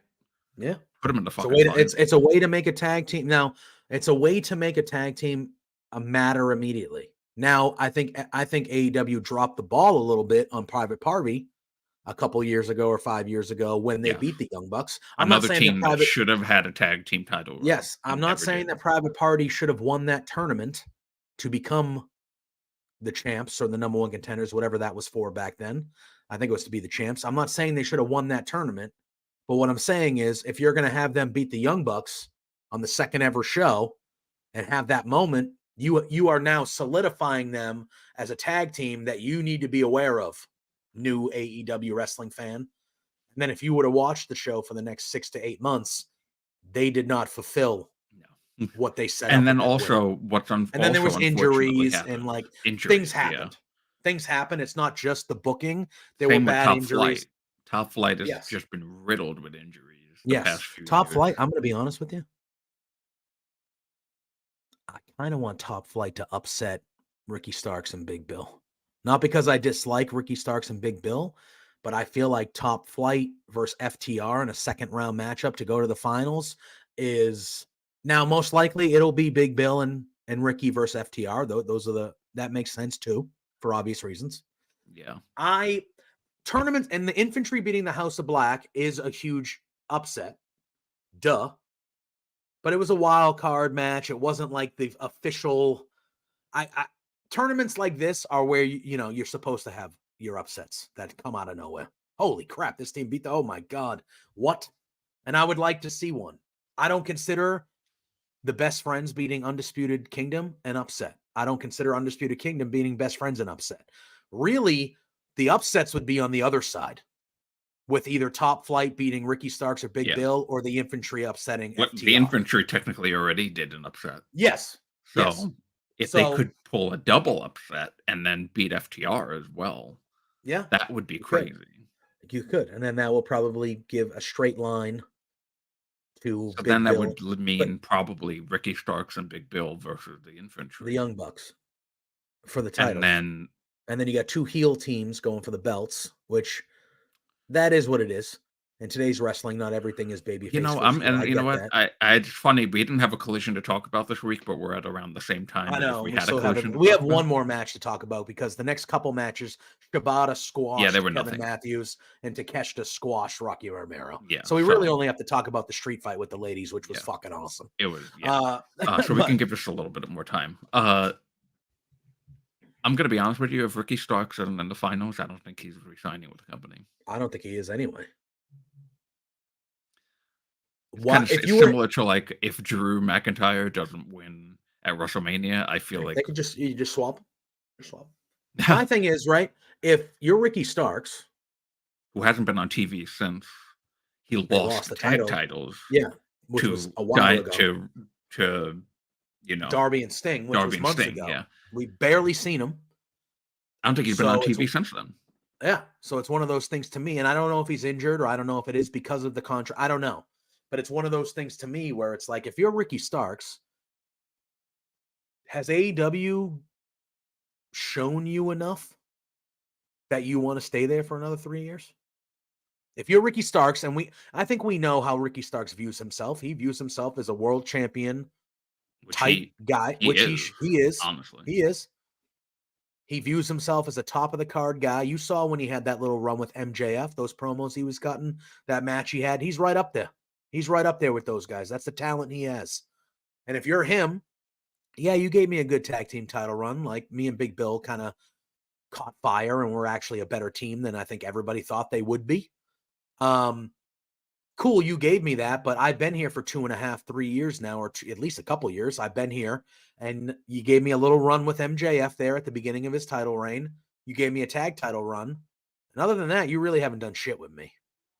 He had the. Did he have to? Oh no, he didn't have the TNT title. Did he? Did he? Maybe. I don't know. I don't remember. No, I don't think. But like, in my brain, I feel like they have underutilized that man, and I can only imagine that if I feel that way, he probably feels that way. Maybe even stronger than I do. So would it shock me if that goes that way? No, I don't think it would. I don't think it would. Not saying I agree with it or not, but I don't think it would. But we'll have to see. We'll have to see. Yeah. But the tournament. He had the FTW. He had the FTW. That's right. Championship. That's right. He did do that because he was in Team Taz, right? Wasn't he in Team Taz for the start or the little bit? But again, that's a guy that I feel like has been highly underutilized, and I'm sure he feels even more strongly about that than my old ass does. And unfortunately, there was a big thing set with him and CM Punk. And yep. you know. Again, that's not I mean, you can, however you look at it, that's not necessarily AEW's fault that happened, but he got dealt a bad hand there. He did. We'll have to see how it goes. But all right, Drew, we have a main event of Rampage to talk about before we get out of here. It was a street fight. And you know what? If anybody, talk about MJF, if anybody's going to be showing up in the other company to help somebody finish their story, I would see Ricky doing it more than MJF. 100%. We had ourselves a street fight, and it was a damn good street fight. It was a fun street fight. It was Julia Hart and Sky Blue taking on Chris Statlander and Willow Nightingale, accompanied by one Stokely Hathaway. Drew, again, both main events of these shows were chaotic. They were I Quit matches. They were street fights, weapons, all sorts of stuff happening. And I thought both these matches, even though they were completely different, were fun as hell. I thought this street fight was a lot of fun. These four girls beat the crap out of each other. And I loved it. Willow putting people jumping with Sky Blue from the apron through tables and shit. The spots in this match Oh, were insane. yeah, they were great. Insane. I'll let you talk. Yeah, That, talk a little bit about it. It was excellent.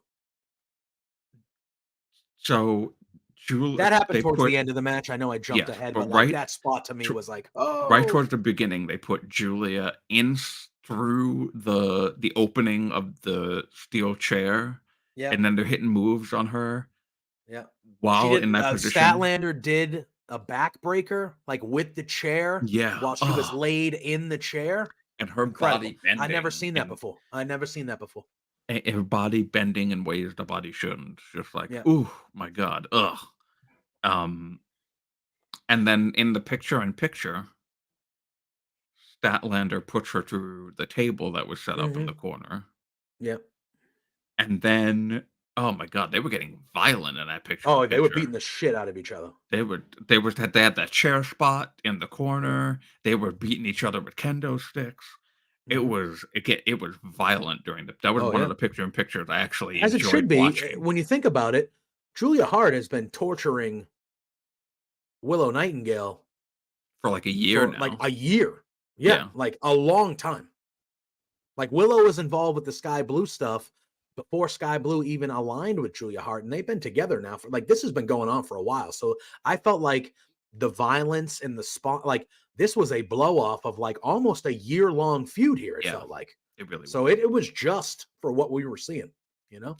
Yeah, the sunset flip power bomb Sky Blue did to Willow on the announce table made me realize, okay, so AEW's tables just don't break. No. Because they've done multiple spots on those tables. Yeah. And that thing just looks like a big metal box. It must hurt a little bit, I'm sure. Yep. The tax came out. Anytime I see tax. Anytime. The power bomb into the tax. Yeah. And then the tax in Chris Statlander's mouth. Yeah. That's some deathmatch shit right there. Yeah. And not the first time we've seen that move used in AEW too, with the tax in the mouth. Young Bucks did that. With they did that in I think I want to say with the BCC. Was it with the BCC? I think it was with Lucha Bros. Yeah, they super kicked somebody with a mouthful of tax. I think it was Lucha Bros. Yeah, I could be wrong. Anyway. But then the spot that you mentioned, the Death Valley driver through the table, so good, double tables, from Willow to Sky Blue through those tables. Whew. And you know what? This is shit I want to see more for the women. Because when they do these matches rule. Yeah. Every time the women have done these like death lights out match between Britt Baker and Thunder Rosa is still one of the best matches in the history of the company. Yeah, without question. There was another street fight. I think it was the Bunny and Anna Jay. I think it was versus Ruby and Britt. No, Ruby and Saraya. Maybe I don't know, but it was against and the Bunny. Her whole face was covered in blood. Yeah. That was the night insane. That was the night that SmackDown went long on FS1. Yeah. And it turned out that the ratings for the street fight was higher. Did better than like a Roman Reigns segment or something. As they should, because those girls they were calling the Bunny the head of the table. Yeah. I agree with you though. Like when they let the ladies have these type of matches, they, again, I've used this term a couple times tonight, they step up to the plate and they knock it out of the fucking park every time. Yeah. Every time. And I think it's few and far between. And I get it. You want these matches to be special. So I don't want these matches happening all the time. Oh, no, no. Um, Just for, wrestlers' safety and health yes, exactly. And can't be again, doing this all the time. if you're having street fights every other week with the ladies, eventually that's going to wear thin. And you're going to be like, oh, another street fight? Great. You know what I mean? Like it's going to wear thin. So I like that they're few and far between. But yeah, I love when they let the women go. That's what it was. It was Tay J versus Bunny and Penelope Ford. Thank you, Scott. Oh, okay. That's Yeah. what it was. So it was Bunny and Penelope versus Ty. Yeah, Ty and Anna Jay. Fantastic match. But yeah, no, I love this main event. I thought these four girls all killed it. Julia Hart and Sky Blue did get the victory. So they lost on Dynamite, oddly enough. No, wait, time out. When did they? Huh? No, that was Tony. I'm getting my shit confused here. What do you call it? But no, I thought Julia Hart and Sky Blue getting the victory is good because obviously Mercedes is lingering over these four ladies Yeah. because she's been involved here. Thought she was gonna So come out, and she I didn't. thought she was too. I thought she would too, but I'm actually kind of glad she didn't. Like, let So these am four I. ladies have this moment. Like, they just fucking killed it. So, like, I love Mercedes, but like, Yeah. They let did them the have backstage this. thing on Dynamite, that was Yes, enough. yes. Um, but all in all, it's not something I want to become an every week thing. Stuff like this, but I would much rather them do something like this than they do. What? What? Not all. I don't know. I feel you yelling at me. But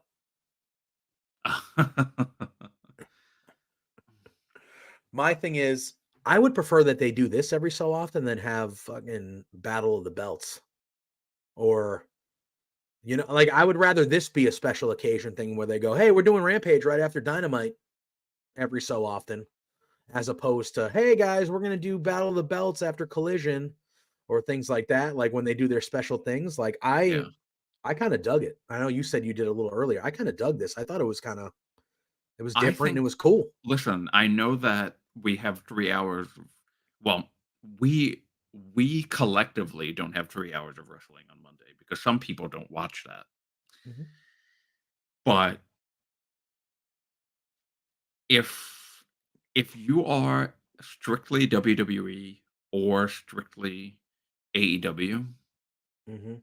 and you just watch one or the other, Mhm.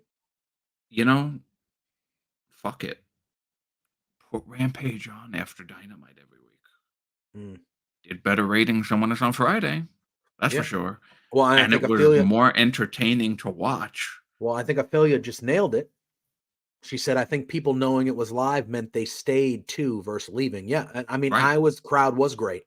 Um, I was at the one in Boston the week prior, and I've been to 4 or 5 Dynamites. Every time when Tony Khan comes out and says, "Hey, stick around, we're going to change the ring real quick, and then we're doing Collision," half the arena leaves. Every time.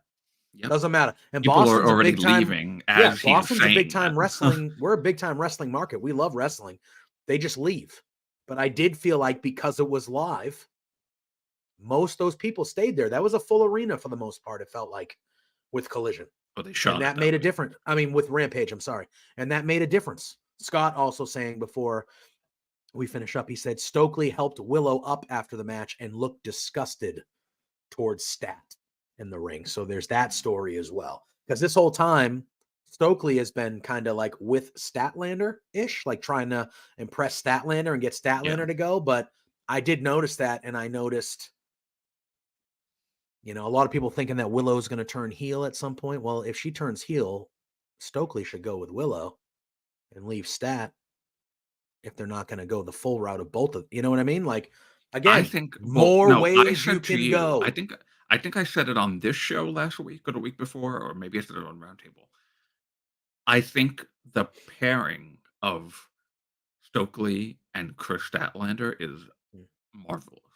yeah, I I agree. love it was, like, similar to the, Swerve and Prince Nana. Yeah, it was on this show, I think I said it last week. Hmm.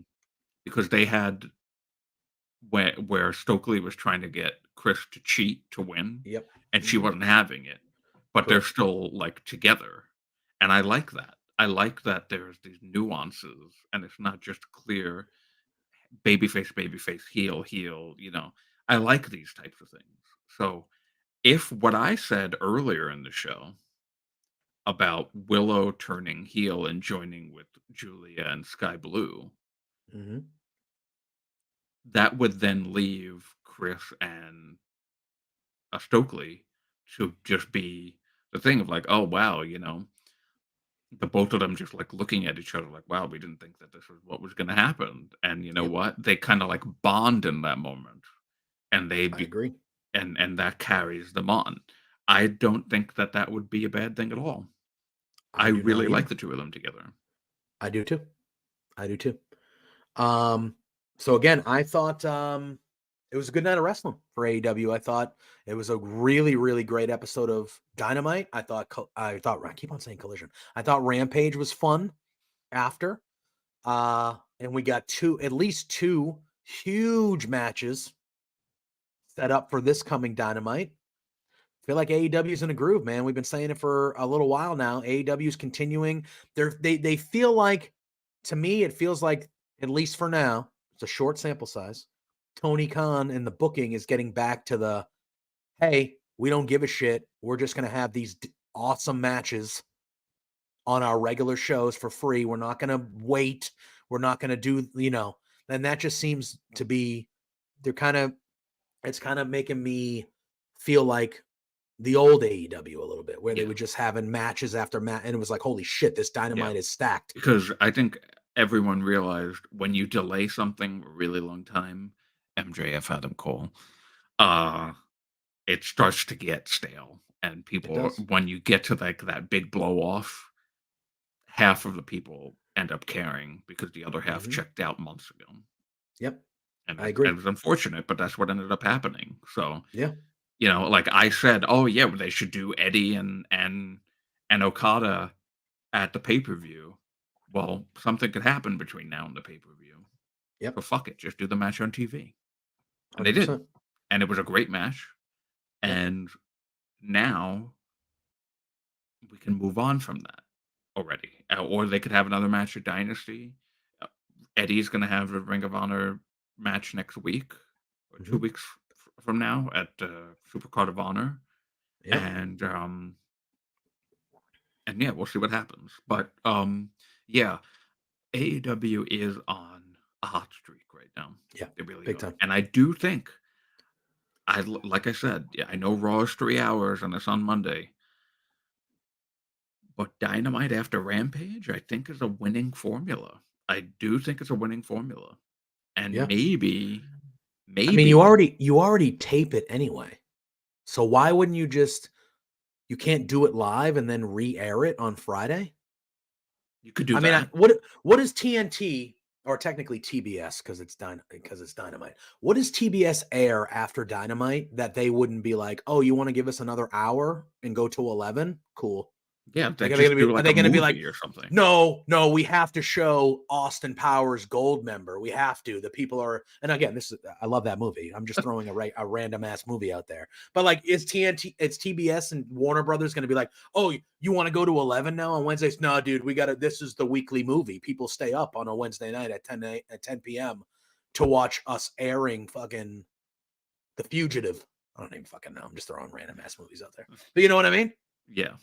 They would be like, yeah, you can do that. You can do that. Oh, and then we'll show it again on Friday. Yeah, you can do that. Because Or I'm maybe, sorry, they have to be giving maybe them some of the biggest ratings in the networks during now these they shows. say we don't know for sure, but they say that when SmackDown moves to USA, they're staying on Fridays. They may change that. They might. They They might might. say, They you know could. what, Friday is like a big sports day or whatever. Maybe they do SmackDown on Thursdays. Mm-hmm. Maybe They they could. put SmackDown back on Tuesdays. Maybe they move NXT when NXT goes to CW. You know, Mm-hmm. um, I think Friday night is a great night for Collision. If I agree. SmackDown stays on Friday, then I wouldn't have SmackDown and Collision compete. But That's fair. there's these problems that happen, which we talked about earlier in the show, where there's some shit going on Saturdays, but then there's also Mhm. Collision on Saturdays, and then Collision gets affected by it because, well, or even the sports thing. So, like, this yesterday, there was no Collision because of basketball. Correct. 2 weeks from now, there really should be no Collision because everybody's going to be watching WrestleMania. So Mhm. it's a move. I think it would be a strategic move to put Collision, which is already on TNT, Yep. on Friday nights if SmackDown moves. Put Collision on Oh, I see what you're Friday doing. night Okay. Okay. Yeah. and have a 9 to 11 Collision every week on Fridays. Of course, Mm. now that means the Saturday night, so Right for Fighting thing has to go away because it's not on Saturday night anymore. And I really do Yep. like that song for Collision a lot. I do too. But you got to make a strategic move sometimes if it calls for it. And I would honestly take Collision and move Collision to Friday night. Already take up an hour's worth of the Rampage spots from 10 to 11, Mhm. extend it 9 to 11, and then have the weekends free so that you can bounce around WWE's pay-per-view schedule. Like, okay, they're going to do a Saturday here. We're going to do a Sunday here. They're going to do a Sunday here. We can do a Mhm. Saturday here, and not have much crisscrossing. And not only with with WWE's pay-per-view schedule, but the basketball schedule on your channels or whatever other thing is going on that takes away from what is supposed to be a major show Mhm. for this company. Saturday nights, while the song makes it sound awesome and make it look awesome, presentation wise, maybe it's got to move. Yeah. I don't know. There's ways you can look at it. There's ways you can look at it. But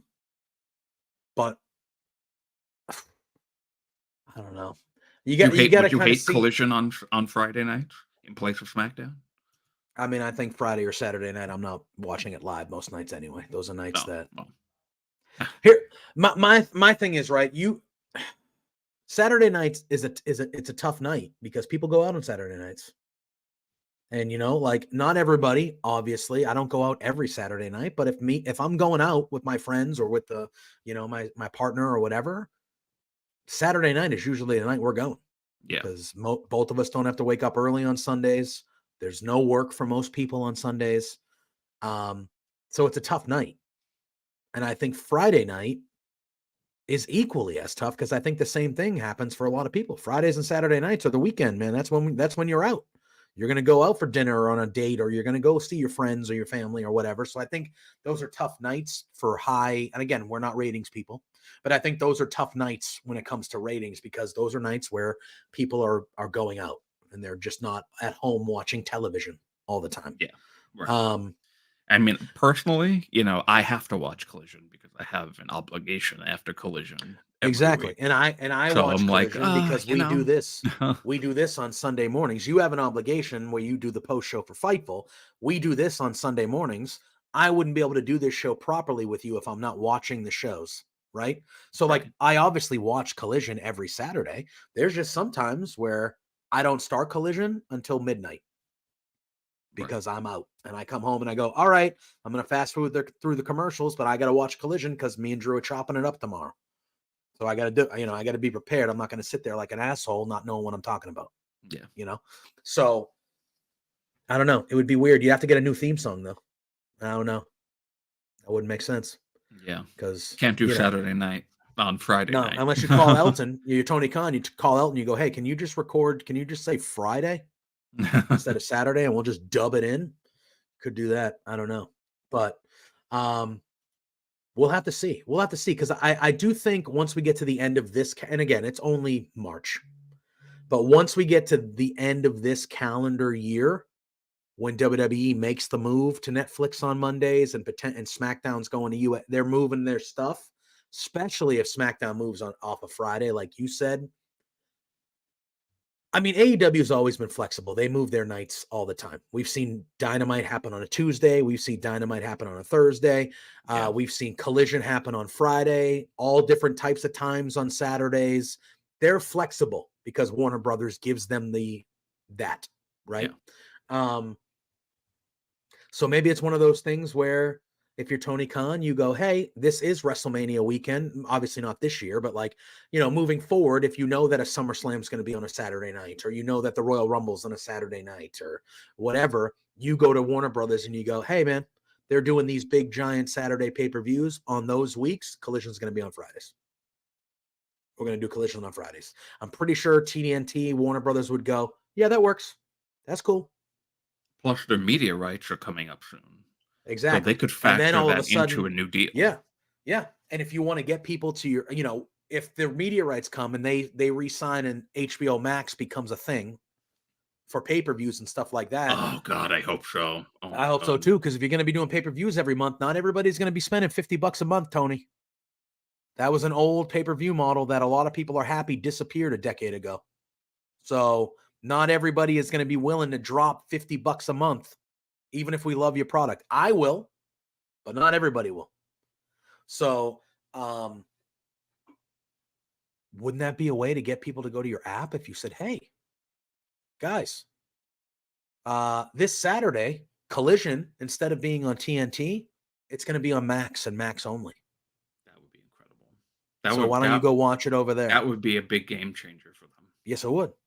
Because guess what?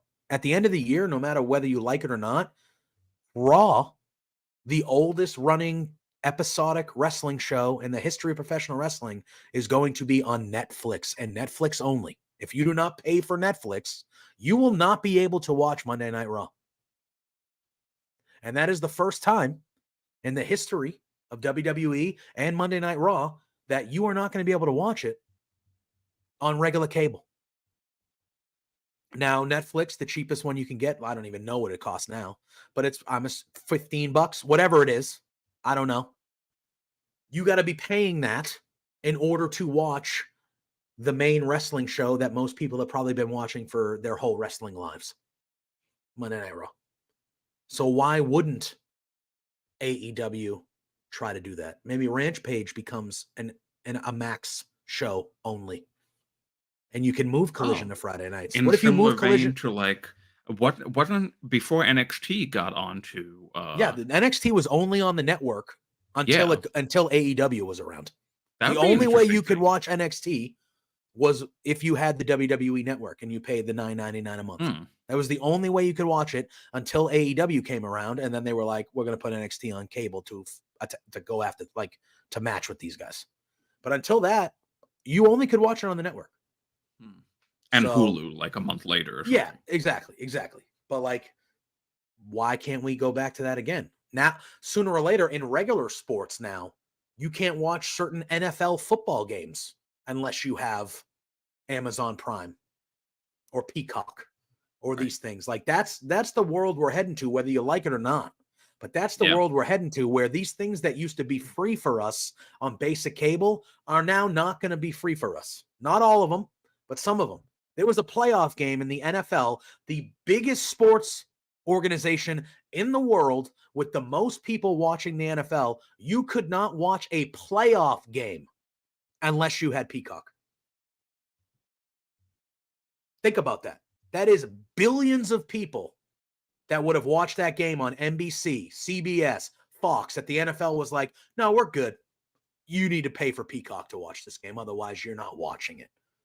So if you lived in Kansas City, I think it was the Chiefs game. If you lived in Kansas City and you were a Chiefs fan, you couldn't watch the game on your own broadcast friggin' cable. You had to purchase Peacock to watch your team that you root play football.